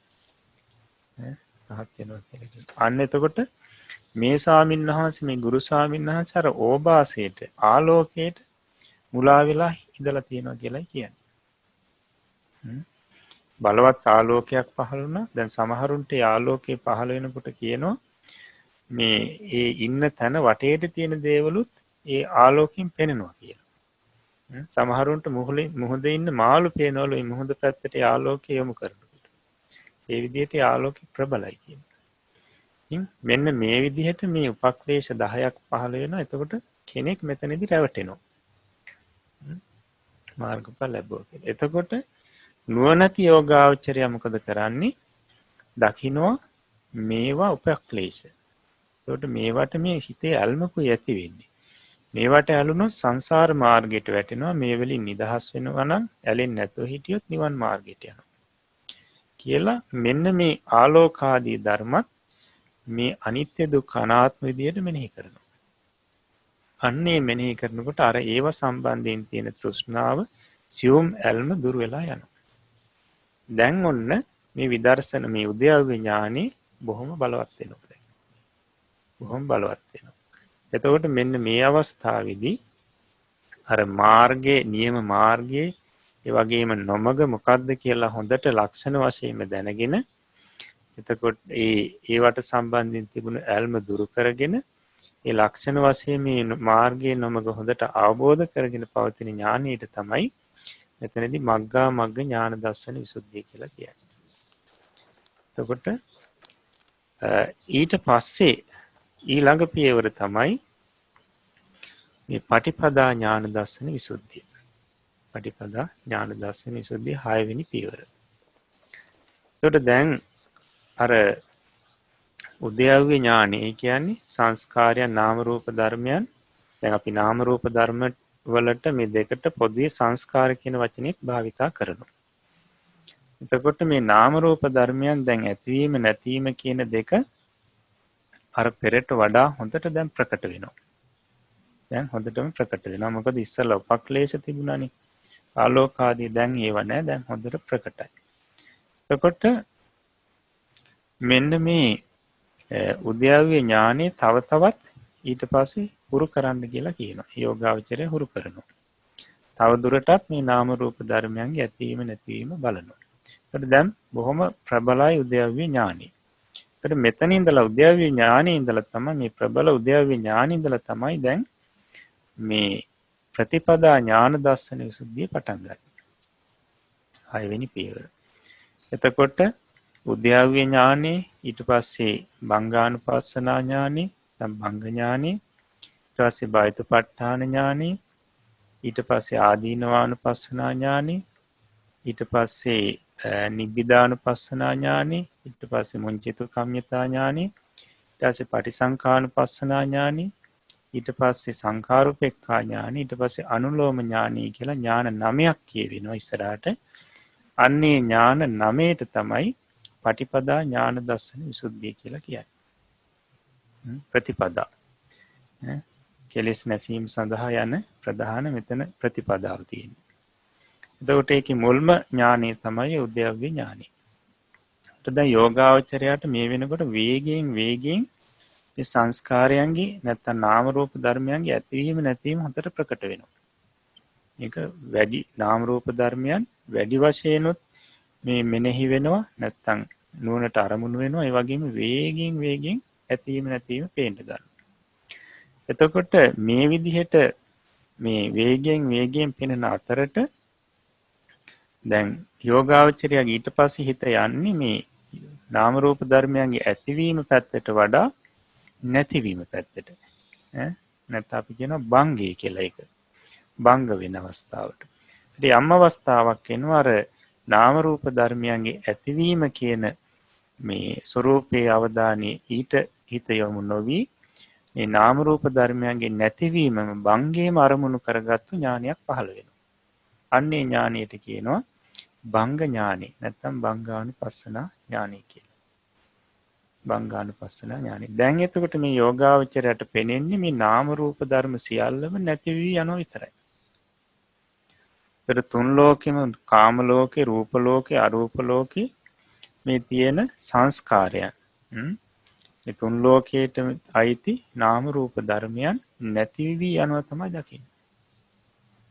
සියල්ලම නැති වී යනවා. එතන බංගේම දකින්න. අන්න බංගානුපස්සනා ඥානෙ පහළ වෙන අවස්ථාව. එතකොට මේ බංගානුපස්සනා ඥානෙ බලවත් වෙන්න මොකද වෙන්නේ? ඊට පස්සේ මෙන්න මේ නැති වී යන නාම රූප ධර්මයන් සම්බන්ධයෙන් අවබෝධයක් ඇති වෙනවා. මේවට ඇලෙන්න නෙවෙයි තියෙන්නේ, මේවට බය වෙන්නයි. එතකොට මේවා මේ නාම රූප ධර්මයන් ඒ තන යෝගාවචරයට භයානක විදිහට තේරෙන්න ගන්නවා. අන්නේ නාම රූප ධර්මයන් බය වශයෙන් වැටහීම් කොට පවතින ඥානයට කියනවා බයතුපට්ඨාන ඥානය කියලා. ඊළඟ ඥානي පහළ වෙන අවස්ථාව.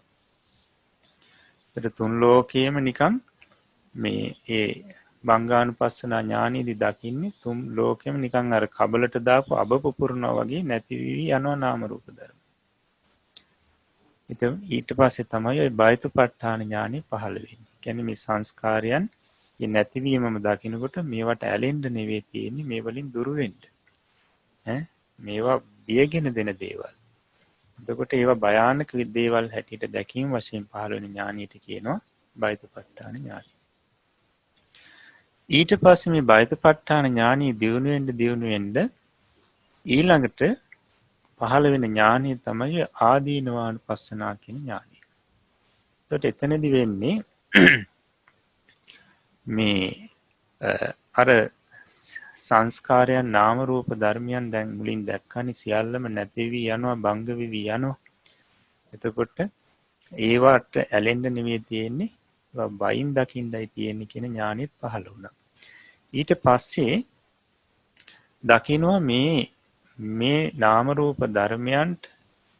රූප ධර්මයන්ගේ භංගය නැතිවීම කිසිම ක්‍රමයකින් නවත්තන්න බෑ.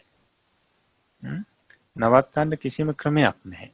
එතකොට මේවට කිසිම පිහිටක් නැහැ. කිසිම කෙනෙකුට මේ නාම රූප ධර්මයන් නැති වෙන එක නවත්තන්න බෑ. එහෙමනම් මේ නාම රූප ධර්මයන් බොහොම අසරණයි. අසරණ දේවල්. අන්න ඒ විදිහට මේ නාම රූප ධර්මයන්ගේ තියෙන දෝෂය ආදීනවේ දකින්න. ආදීනවේ දැකීම වශයෙන් පහළ වෙන ඥානෙට තමයි කියන්නේ ආදීනවානුපස්සනා ඥානය කියලා. ආදීනවානුපස්සනා ඥානය. ඒ නාම රූපයන්ගේ තියෙන දෝෂේ සැලකීම් වශයෙන් පවතින ඥානය. මේ ඥානෙ දියුණු වෙන්න මොකද වෙන්නේ? ඊට පස්සේ නිබ්බිදානුපස්සනා ඥානෙ පහළ වෙනවා. නිබ්බිදානුපස්සනා ඥානෙ කියනකොට දැන් මේ යෝගාවචරයට තේරෙනවා මුලින් තමන් මේ මම මගේ කියලා ඇලිලා හිටියේ මෙන්න මේ විදිහේ පිළිසරණක් නැති අසරණ භාවයකින් යුක්ත මේ නාම රූප ධර්මයන්ට.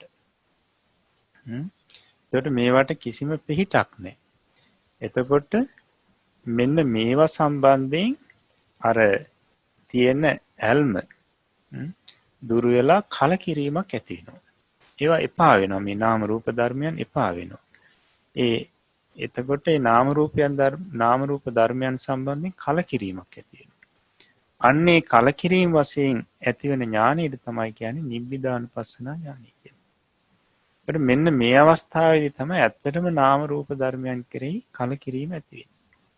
නමුත් දැන් අපිට මේ ජීවිතේ එපා වැඩක් නැහැ මේ විදිහට අදහස් ආවට ඒක සුළු මොහොතයි ඒක නැති වෙලා යනවා ආයෙත් ඇලෙනවා. දැන් මෙන්න මෙතනදී තමයි හරියටම මේ නාම රූප ධර්මයන්ගේ භංගය දැකලා ඒවා භයානක හැටියට දැකලා ආදීනව දැකලා ඊට පස්සේ එපා වෙනවා. දැන් හොඳින්ම නුවණින් දැක්කම ඒවා පිළිසරණක් නැති දේවල්. මම මගේ කියලා ගන්න ඇති දෙයක් නැති දේවල් කියලා. ඒකට මේ නිබ්බිදානුපස්සනා ඥානෙ නැත්නම් මේ නාම රූප ධර්මයන් සම්බන්ධයෙන් කලකිරීම සහිත මේ ඥානෙ තව තවත් දියුණු වෙන්න මොකද වෙන්නේ? මේ නාම රූප ධර්මයන්ගෙන් මිදීමේ අදහස සහිත ඥානයක් පහළ වෙනවා. මේ වලින් මිදෙන්න ඕන ඉක්මනට. එතකොට මේවට හසු වෙලා හිටියොත් මේ සංසාරේ මේ ඇතිවීමින් නැතිවීමින් පවතින්න වෙනවා. නම් මේවා බිඳි බිඳි යන ධර්ම. ඉතින් මේ නාම රූප ධර්මයන්ගෙන් මේ නිදහස් වීම, මිදීමේ බලවත් ඡන්දේ සහිත ඥානයක් පහළ වෙනවා. අන්න ඒකට කියනවා මුංචිතු කම්මිතා ඥානය කියලා. මුංචිතු කම්මිතා ඥානය. ඊට පස්සේ මුංචිතු කම්මිතා ඥානෙ බලවත් වෙන්න ඊළඟට ඇති වෙනවා මේ වලින් නිදහස් වෙන්න කරන්න තියෙන වෙන කිසිවක් නෙවෙයි මේ නාම රූප ධර්මයන් නැවත විස්තර වශයෙන් මේ ත්‍රිලක්ෂණයට නංවන්නයි. මේ නාම රූප ධර්මයන්ගේ අනිත්‍ය දුක්ඛ අනාත්මතාවය මෙනෙහි කරන්නයි. ඉතින් ඒ අදහසත් එක්ක නාම රූප ධර්මයන් නොයේ ක්‍රම වලින් මේ ඒවල අනිත්‍ය දුක්ඛ අනාත්මතාවය මෙනෙහි කිරීම වශයෙන් තාම පෘතුල වූ ඥානයක් පහළ වෙනවා. අන්න ඒකට කියනවා මේ මුංචිතු කම්මිතා ඥානෙ. ඊට පස්සේ පටිසංඛානුපස්සනා ඥානෙ. පටිසංඛානුපස්සනා ඥානෙ. එතකොට නාම රූප ධර්මයන් නොයෙක් ආකාර වලින් විදර්ශනා කිරීම වශයෙන් පහළ වෙන පෘතුල ඥානයට කියනවා පටිසංඛානුපස්සනා ඥානය කියලා. ඊට පස්සේ මේ විදිහට මේ පටිසංඛානුපස්සනා ඥානෙ ඇති වෙලා ඊට පස්සේ මේවා නොයෙක් ආකාරයෙන් විදර්ශනා කරනවා. එක එක ක්‍රම වලින් මේක පැහැදිලි කරනවා. පසුව අපිට ඉගෙන ගන්න පුළුවන් එක එක ක්‍රම වලින් විදර්ශනා කරනවා. විදර්ශනා කරන්න දැන් මෙන්න මේ අවස්ථාවේදී අර නාම රූප ධර්මයන් සම්බන්ධයෙන් මේ මම හෝ මගේ කියලා තිබුණු මේ මේ දෘෂ්ටි බලවත්ව යටපත් වෙනවා. බලවත්ව යටපත් වෙනවා. එතකොට මේ අවස්ථාව වෙනකොට අර ආර්ය අෂ්ටාංගික මාර්ගයේ මේ ලෝකෝත්තර මාර්ගයේ කියපු මේ චෛසික ධර්මෙහිම වඩාත් බලවත් වෙලා තියෙනවා. එතකොට මෙන්න මේ අවස්ථාවේදී මේ යෝගාවචරයට අර නාම රූප ධර්මයන් සම්බන්ධයෙන් ඒ ඇල්මක් හෝ බියවීමක් හෝ සියුම් වශයෙන් හෝ තිබුණා නම් මේවා මග යටපත් වෙලා යනවා. ඒ යටපත් වීම තුලින්ම මේ සංස්කාර ධර්මයන් කෙරෙහි බලවත් උපේක්ෂාවක් ඇති වෙනවා. ඉතින් Tamanට අයිති දෙයක්වත් නෙවෙයි මේවා. මේවල ගණ්ඩ දෙයක්වත් Tamanට නැහැ. බය වෙන්න දෙයක්වත් නැහැ මේකේ. මේ විදිහට බලවත් උපේක්ෂාවක් ඇති වෙනවා. මේ නාම රූප ධර්මයන් කෙරෙහි. අන්නේ බලවත් නාම රූප ධර්මයන් කෙරෙහි බලවත් උපේක්ෂාවෙන් යුක්ත ඇති වෙන ඥානයට කියනවා සංඛාරුපෙක්ඛා ඥානය කියලා. සංඛාරුපෙක්ඛා ඥානය. මෙන්න මේ සංඛාරුපෙක්ඛා ඥානය අවස්ථාවේදී මේ සංස්කාරයන් කෙරෙහි නාම රූප කෙරෙහි උපේක්ෂාව ඇති වුණත් මේ ඥානය බොහොම බලවත්. උපේක්ෂාවෙන් නමුත් අර සංස්කාරයන් අනිත්‍ය දුක්ඛ අනාත්ම විදියට මෙනෙහි කිරීම කරනවා. ඒකට සංස්කාරයන් දැඩිව අල්ලා ගැනීමක් නැහැ. බොහෝම උපේක්ෂාවෙන් යුතුව මෙනෙහි කරනකොට මේ ඥානය බොහොම බලවත්. මේ අවස්ථාව බොහොම බලවත්. ඒකට අනිත්‍ය විදියට වර එක මෙනෙහි කරනවා, වර එක දුක්ඛ විදියට, වර එක අනාත්ම විදියට ওই විදියට බලනවා. සංස්කාරයන්ගේ අනිත්‍ය දුක්ඛ අනාත්මතාවය බලනවා. මෙන්න මේ විදියට බල ඉන්නකොට මොකද වෙන්නේ? එක අවස්ථාවකදී මේ සංස්කාර ධර්මයන්ගේ අනිත්‍යතාවය, අනිත්‍ය ලක්ෂණේ හෝ නැත්නම් දුක්ඛ ලක්ෂණේ හෝ අනාත්ම ලක්ෂණේ කියන තුනෙන් එකක් බලවත් අරමුණු වෙලා ඊට පස්සේ මොකද වෙන්නේ? මේ චිත්ත වීතියක් පහළ වෙන්න ගන්නවා. සිත් වැලක්. ඒකට ඒක කියනවා පරිකර්ම. ඒ කියන්නේ කාමාවචර ඥාන සංප්‍රයුක්ත සිත්. මුලින්ම සිතක් පහළ වෙනවා. ඒකට කියනවා පරිකර්මී කියලා. ඊළඟට නැවතත් ඒ සිත පහළ වෙනවා. ඊට පස්සේ පරිකර්ම උපචාරය කියනවා. ඊට පස්සේ තව එකක් පහළ වෙනවා. ඒකට කියනවා අනුලෝම ඥානය කියලා. අනුලෝම සිත. ඒ සිතටම අනුලෝම ඥානය කියනවා. අන්න ඒක තමයි අර විදර්ශනා මේ පටිපදා ඥාන දර්ශන විසුද්ධි අවසාන ඥානෙ. අනුලෝම ඥානෙ. එතකොට අනුලෝම ඥානෙ මොකක්ද කියලා අපි පසුව පැහැදිලි කරගනිමු. පාඩම අපේ පොත අවසාන වෙනකොට මෙන්න මේ අනුලෝම ඥානෙ දක්වා එනවා. එතකොට ඒ සිත්වලිනුත් අරමුණු කරන්නේ අර අනිත්‍ය ලක්ෂණේ හෝ දුක්ඛ ලක්ෂණේ හෝ අනාත්ම ලක්ෂණේ මුලින් වැටහුණු එක. එතකොට මේ අනුලෝම ඥානෙ ළඟට එනකොට අන්න පටිපදා ඥාන දර්ශන විසුද්ධිය සම්පූර්ණයි. පටිපදා ඥාන දර්ශන විසුද්ධිය සම්පූර්ණයි. ඊට පස්සේ පහළ වෙනවා තව සිතක්, කාමාවචර ඥාන සංප්‍රයුක්ත සිතක්. ඒකට කියනවා ගෝත්‍ර භූ ඥානය කියලා. ගෝත්‍ර භූ ඥානය කියලා ඒ සිතට කියනවා. දැන් ගෝත්‍ර භූ සිත කියලා කියනවා. ඒ සිතට අරමුණු වෙනවා අන්න නිවන. නිවන කියන පරමාර්ථය අරමුණු වෙනවා. හැබැයි පරමාර්ථය අරමුණු වුණාට කෙලස් නැසෙන්නේ නැහැ. එතකොට ඒ සිත තමයි පෘථග්ජන කියන භාවයේ අවසාන සිත. පෘථග්ජන පුජ්‍යලයා වශයෙන් ඉන්න අවසාන අවස්ථාව තමයි ඒ සිත පහළ වෙන අවස්ථාව. ඒ සිතෙන් මොකද කරන්නේ? පෘථග්ජන භාවයේ නැති කරලා දානවා. පෘථග්ජන ගෝත්‍රයේ සිඳලා දානවා. ඊට පස්සේ ඒ සිත නිරුද්ධ වෙනකොටම පහළ වෙනවා අන්න සෝවාන් මාර්ග ඥානෙ. සෝවාන් මාර්ග සිත. සෝවාන් මාර්ග සිත පහළ වෙනකොට ඒ සිතේ අරමුණ තමයි නිවන. නිවන අරමුණ. නිවන අරමුණු වීමත් එක්කම අනිත් පැත්තෙන් පැහැදිලි කරනවා මේ චතුරාර්ය සත්‍ය මේ වෙලාවේදී අවබෝධ වෙනවා කියලා. ඒ නිවන අරමුණු වෙනකොටම මොකද වෙන්නේ? සිත පහළ වෙනකොටම ඔය සක්කාය දිට්ඨි විචිකිච්ඡා සීලබ්බත පරාමාස කියන සංයෝජන තුන ප්‍රහීණය වෙලා යනවා. ප්‍රහීණය වෙලා යනවා. අන්න එතකොට ඒ සිත පහළ වෙනකොටම අර යෝගාවචරය ආර්ය භාවයටපත් වෙනවා. ආර්ය පුජ්‍යලෙක් බවටපත් වෙනවා. ඒ සිත පහළ එක ෂණයයි තියෙන්නේ, එක මොහොතයි. ඒක නිරුද්ධුණු ගමන්ම සෝවාන් ඵලසිත දෙකක් පහළ වෙනවා. අන්න බලන්න මාර්ග සිතට අනුතරම ඵලසිත පහළ වෙනවා. එතකොට ඒ ඵලසිත පහළ වුණාට පස්සේ නැවත කියනවා භවාංග සිත පහළ වෙනවා කියලා. ඊළඟට මේ ප්‍රත්‍යක්ෂා චිත්ත වීති නැත්නම් ජවන් පහළ වෙනවා කියලා කියන අපිට ඒක පසුව ඉගෙන ගන්න පුළුවන්. දැන්ට කෙටියෙන් කියනවා නම් ඒ මේ මාර්ගයේ සෝවාන් මාර්ගසිත අරමුණු කරන සිත් පෙළක් පහළ වෙනවා. ඊළඟට සෝවාන් ඵලයේ අරමුණු කරන සිත් පෙළක් පහළ වෙනවා. ඊළඟට තමන්ගේ සංසිඳුණු කෙලෙස් සංයෝජන අරමුණු කරන සිත් පෙළක් පහළ වෙනවා. ඊට පස්සේ ඉතුරු කෙලෙස් ටික අරමුණු කරන සිත් පෙළක් පහළ වෙනවා. ඊළඟට නිවන අරමුණු කරන සිත් පෙළක් පහළ වෙනවා. තමන් ලැබපු දේවල් නැවත ආවර්ජනා කිරීම වශයෙන් චිත් නැත්නම් චිත්ත වීති කොටස් කීපයක් පහළ වෙනවා. ඉතින් ඊට පස්සේ මෙන්න මේ සෝවාන් දැන් එතකොට ඔන්න අපි දන්නවා සෝවාන් මාර්ගඥානී සහ ඵලඥාන පහළ වුණු හැටි. පළවෙනි ඒ මාර්ග සිත සහ ඵල සිත පහළ වෙන අවස්ථාව.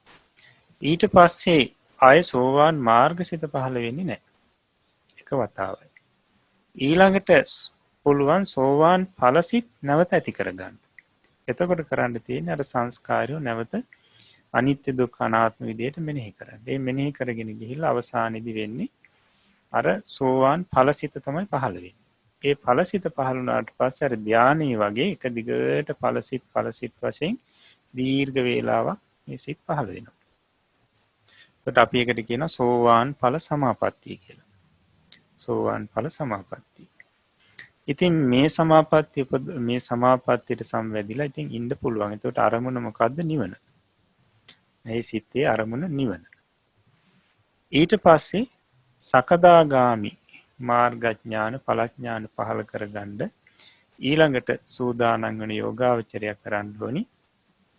නැවතත් අර සම්මසන ඥානෙ කියන අවස්ථාවේ ඉඳලා නැත්නම් නාම රූප ධර්මයන් අනිත්‍ය දුක්ඛ අනාත්ම විදියට මෙනෙහි කිරීම කරමින් ඊට පස්සේ ඔය උද්‍යව්‍ය ඥානෙ බංගානුපස්සනා බාහිතපට්ඨාන ආදී මේ ඥාන අර පෙරට වඩා බලවත්ව පහළ වෙනවා දැන්. ඒ පිළිවෙලින් ඇවිල්ලා අන්න අර සංඛාරුපේක්ඛා ඥානින් පස්සේ අනුලෝම ඥාන ආදී ඇති වෙලා ඊට පස්සේ සකදාගාමි මාර්ගඥානි අර පෙර කියපු ක්‍රමයෙන් පහළ වෙනවා. ඊට පස්සේ ඒක පහළලා නිරුද්ධ වෙනකොටම සකදාගාමි ඵල සිත් දෙකක් පහළ වෙනවා. එතකොට සමහරුන්ට පහළ වෙන්න පුළුවන්. මොකද ඒකේ තියෙනවා අර මන්ද ප්‍රඥ, තීක්ෂණ ප්‍රඥ කියලා ක්‍රමයක්. ඒවා අපිට පසුව ඉගෙන ගන්න පුළුවන්. එතකොට මේ සකදාගාමි ආර්යයන් වහන්සේටත් සකදාගාමි මාර්ගඥානි කියන්නේ පහළ වෙන අවස්ථාවේදී ඔය කාමරාග පටිඝ කියන සංයෝජන ධර්ම දෙක තියෙන බලය අඩු වෙනවා. ප්‍රහීණය වෙන්නේ බලය අඩු වෙනවා. ඊට සකදාගාමි ආර්යයන් වහන්සේටත් පුළුවන් නැවතර නාම රූප ධර්ම විදර්ශනා කිරීම තුළින් සකදාගාමි ඵලසිතට ඵල සමාපත්තියට සම්වදින්න. ඊළඟට අනාගාමි භාවයේ වෙනුවෙන් නැවත විදර්ශනා කරන්න ඕනි. අන්න අර විදිහට අර සම්මසන ඥානෙ පටන් විදර්ශනා කරනවා. නාම රූප ධර්මයන් අනිත්‍ය දුක්ඛ අනාත්ම විදිහට බලාගෙන ඊට පස්සේ අර උද්‍යව විඥාන ආදී පහළ වෙනවා පෙර අවස්ථා දෙකටත් වඩා බලවත්. ඊට පස්සේ අර සංඛාරුපේක්ඛා ඥානෙන් පස්සේ ඒ අනුලෝම ආදී ඥානයන්ගෙන් පස්සේ ඔන්න අනාගාමි මාර්ගසිත පහළ වෙනවා. ඒ සිත පහළ වෙනකොට මොකද වෙන්නේ? ඒකේ තරමුණ නිවන කාමරාග පටිඝ කියන සංයෝජන ධර්ම දෙකම ප්‍රහීණය වෙලා යනවා. ඊට පස්සේ සකදා අනාගාමි ඵලසිත දෙකක් හෝ තුනක් ඒ පුජ්‍යලයන්ට අනුරූපීව පහළ වෙනවා. ඊට පස්සේ අනාගාමින් වහන්සේ අනාගාමි ඵලසිත ඵල සමාපatti උපදවා ගන්න අවශ්‍ය වෙනකොට නාම රූප ධර්මයන් විදර්ශනා කරගෙන යනකොට ඊට පස්සේ මේ ඵලසිත නැවත සමාපatti විදිහට පහළ වෙනවා. ඊට පස්සේ අනාගාමින් වහන්සේ රහත් වීම සඳහාත් කරන්න තියෙන්නේ අර නැවත අර නාම රූප ධර්මයන් සම්මසන ඥානෙ පටන් මෙනෙහි කරගෙන එනවා. ඒකට පෙර තුන් අවස්ථාවටත් වඩා බලවත් හොඳට වැටහෙනවා. එතකොට අර සංඛාරුපේක්ඛා ආදී ඥානයන්ගෙන් පස්සේ අරිහත් මාර්ගසිත පහළ වෙනවා. අන්න එතකොට අර අපි මුලින් පාඩම ඉගෙන ගත්තා වගේ මේ මොහොතේදී අර මේ මාර්ගසිත අවස්ථාවේදී අර මේ මාර්ග ආර්ය අෂ්ටාංගික මාර්ගයේ අංග 8 බලවත් අතිශය බලවත් අර මුල් අවස්ථා තුනට වඩා බලවත් පහළ වෙනවා. ඒතර සෝවාන් මාර්ග අවස්ථාවේදී පහළ වෙනවා. ඊට වඩා බලවත් සකදාගාමි මාර්ග සිත් අවස්ථාවේදී පහළ වෙනවා. ඊට වඩා බලවත් අනාගාමි මාර්ග සිත් අවස්ථාවේදී පහළ වෙනවා. ඊටත් වඩා බලවත් අරිහත් මාර්ග සිත් අවස්ථාවේදී පහළ වෙනවා. අන්න ඒ බලවත්වම පහළ වෙනකොට මොකද වෙන්නේ? අර සියලු සංයෝජන ධර්මයන් ඒ වෙලාවේ ප්‍රහීන වෙලා යනවා. එතකොට රූප රාග, අරූප රාග, ඊට පස්සේ මාන, උද්ධච්ච, අවිජ්ජා කියන මේ සංයෝජන පහම ප්‍රහීන වෙලා යනවා. ඊට පස්සේ ඒක නිරුද්ධ වෙනකොටම අරිහත් මාර්ගසිත ඵලසිත පහළ වෙනවා. දෙකක් හෝ තුනක්.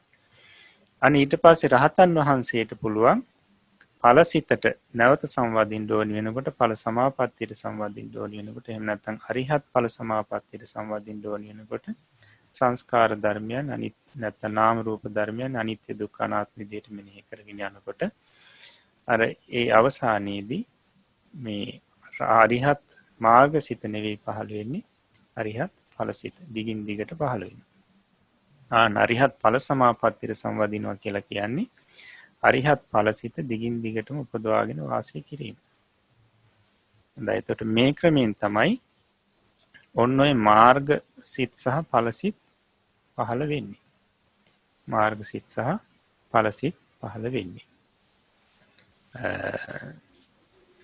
හොඳයි. එතකොට මං හිතනවා යම් පමණකට අවබෝධයක් දල අවබෝධයක් ලැබෙන්න ඇති කියලා මේ ලෝකෝත්තර සිත් පහළ වෙන අවස්ථාව ගැන. නමුත් ඉතින් සමහරෙකුට මේක කියන්නේ ටිකක් නොතේරෙන්න පුළුවන්. නමුත් නොතේරුණා කියලා වැඩි හිතන්න අවශ්‍ය නැහැ. මොකද තාම අපි මේ නාම රූප ධර්මයන්ොත් හරියට ඉගෙනගෙන නැහැ. අවසානයේ මේ පොත අවසානයේදී තමයි ඔය විදර්ශනා භාවනා ක්‍රමයේ ඔය පිළිවෙත ඉගෙන ගන්න තියෙන්නේ. එතකොට ඔන්න ඔය මාර්ගසිත හතරට තමයි කියන්නේ ඥාන දර්ශන විසුද්ධිය කියලා. අවසාන පියවර. ඥාන දර්ශන විසුද්ධිය. අවසාන පියවරේ කියන්නේ පටිපදා ඥාන දර්ශන විසුද්ධිය 6 වෙනි එක. 7 වෙනි එක තමයි ඥාන දර්ශන විසුද්ධිය. මාර්ගඥාන හතරට කියනවා මේ ඥාන දර්ශන විසුද්ධිය කියලා. ඔය පියවර 7න් තමයි මේ ලෝකෝත්තර සිත් උපදවා ගන්න. හොඳයි. එතකොට දැන් සමහරුන්ට ඉතින් නොඑක් ප්‍රශ්නත් ඇති වෙන්න පුළුවන් දැන් මේක අහගෙන ඉන්නකොට. ඉතින් නමුත් මේ ප්‍රශ්න වලට පිළිතුරු අපි ඉතින් දැන් ලබලා දුන්නට ඒකේ වැඩක් නැහැ. මොකද මේක මේ පොත අවසානයේදී එන කොටස පිළිවෙලට කියවලා වඩාත් දැනුමක් ලබා ගන්නකොට ඒ ප්‍රශ්න විසඳලා යනවා. දැන් අපි ඔක කෙටියෙන්නේ බොහොම කෙටියෙන් තමයි ඔක පැහැදිලි කරේ. නමුත් විස්තර වශයෙන් පැහැදිලි කරනකොට Tamanට තියෙන ගැටලු වලට ප්‍රශ්න උත්තර ලැබෙනවා. හොඳයි. එහෙමනම් අපි බලමු මේ පාඩමට අදාළ ප්‍රශ්න. ලෝකෝත්තර මාර්ගය යනු කුමක්ද? යෝගාවචරයා හට නිවන ප්‍රත්‍යක්ෂ කරවිය හැකි තරමට මතු කවර කලෙකවත් ඇති නොවන ලෙස කෙලසුන් නැසිය හැකි තරමට දියුණු වූ අෂ්ටාංගික මාර්ගය සත්‍යාලෝකයෙන් එතර කොට නිවනට පමුණුවන බැවින් ලෝකෝත්තර මාර්ගය නම් වේ. මේ ක්‍රමයෙන් ලියලා තියෙනවා නම් හරි දාගන්න.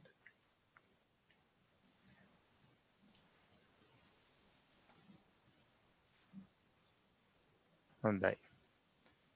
ඊට පස්සේ අපි මේ ගිය සතියේ කරපු 17 වෙනි පාඩමේ මෙතන දකින්න ලැබෙනවා කාටත් මේක වචන කීපයක් මේ කළු පාට ඉරකින් කපලා තියෙනවා. එතකොට මෙන්න මේ කොටස මුද්‍රණයේදී ඇති වුණු දෝෂයක්. ඒ නිසා මේ කොටස ඉවත් කරගෙන නැත්නම් ඉරකින් කපලා තමයි මේ වාක්‍ය තේරුම් ගන්න ඕනේ. එතකොට Tamanට ඒක බොහොම පැහැදිලිව තේරෙනවා. කොහොමද යෝගාවචරයා හට නිවන ප්‍රත්‍යක්ෂ කරවිය හැකි තරමට මතු කවර කලකවත් ඇති නොවන ලෙස කෙලෙසුන් නැසිය හැකි තරමට දියුණු වූ අෂ්ටාංගික මාර්ගය සත්‍යයා ලෝකයෙන් එතර කොට නිවනට පමුණුවන බැවින් ලෝකෝත්තර මාර්ගයයි කියනු ලැබේ. ඒ ලෝකෝත්තර මාර්ගයෙන් යුක්ත වන සිතට ලෝකෝත්තර සිතයයි කියනු ලැබේ. එතකොට ඒ අර්ථය බොහෝම පැහැදිලි වෙනවා. අර කොටස ඉවත් කරගෙන අපි ඒ වාක්‍ය කියවන්න ඕනේ. ඒකට Tamanට ඒක නැවත කියවනකොට තේරෙයි ඒ කොටස එතන මුද්‍රණයෙන් ඇති වුණු දෝෂයක් කියන එක. හොඳයි. අපි බලමු ඊළඟ ප්‍රශ්නේ. දෙවෙනි ප්‍රශ්නේ. ලෝකෝත්තර සිත යනු කුමක්ද? පිළිතුර ලෝකෝත්තර මාර්ගයෙන් යුක්ත වන සිත ලෝකෝත්තර සිත නම් වේ. හොඳයි. ඊට පස්සේ තුන්වෙනි ප්‍රශ්නය. ලෝකෝත්තර සිත බෙහෙදයට පැමිණෙන්නේ කවර කරුණු අනුවද? කවර කරුණු අනුවද? පිළිතුර ලෝකෝත්තර මාර්ගය එකිනෙකට වඩා බලවත්ව ඇතිවන වාර ගණන අනුවද කුසල සහ විපාක අනුවද ලෝකෝත්තර සිත බෙහෙදයට පැමිණේ. ඊළඟට හතරවෙනි ප්‍රශ්නය. ලෝකෝත්තර විපාක සිත්වලට කියන අනෙක් නම කුමක්ද? ලෝකෝත්තර විපාක සිත්වලට කියන අනෙක් නම නම් ඵල සිත් යන්නයි. ඊළඟට පස්වෙනි ප්‍රශ්නය.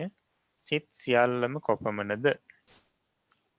පිළිතුර සිත් සියල්ලම 89කි. හයවෙනි ප්‍රශ්නය. ශෝභන සිත් සහ අශෝභන සිත් කොතෙක් ඇත්තේද? පිළිතුර ශෝභන සිත් 59කි. අශෝභන සිත් 30කි. 30ක් කියන්නේ අකුසල් සිත් සහ අහේතුක සිත්. මේ දෙකොට්ටාසෙත් එකතු වෙනකොට සිත් 30යි. ඒ 30ට තමයි අශෝභන සිත් කියන්නේ. ඊට අමතරව තියෙන සිත් වලට ශෝභන සිත් කියලා කියනවා. ඊළඟට හත්වෙනි ප්‍රශ්නේ. කුසල් අකුසල් විපාක ක්‍රියා සිත් කොතෙක් ඇත්තේද? බලමු. කුසල් සිත් 21යි. අකුසල් සිත් 12යි. විපාක සිත් 36යි. ක්‍රියා සිත් 20යි.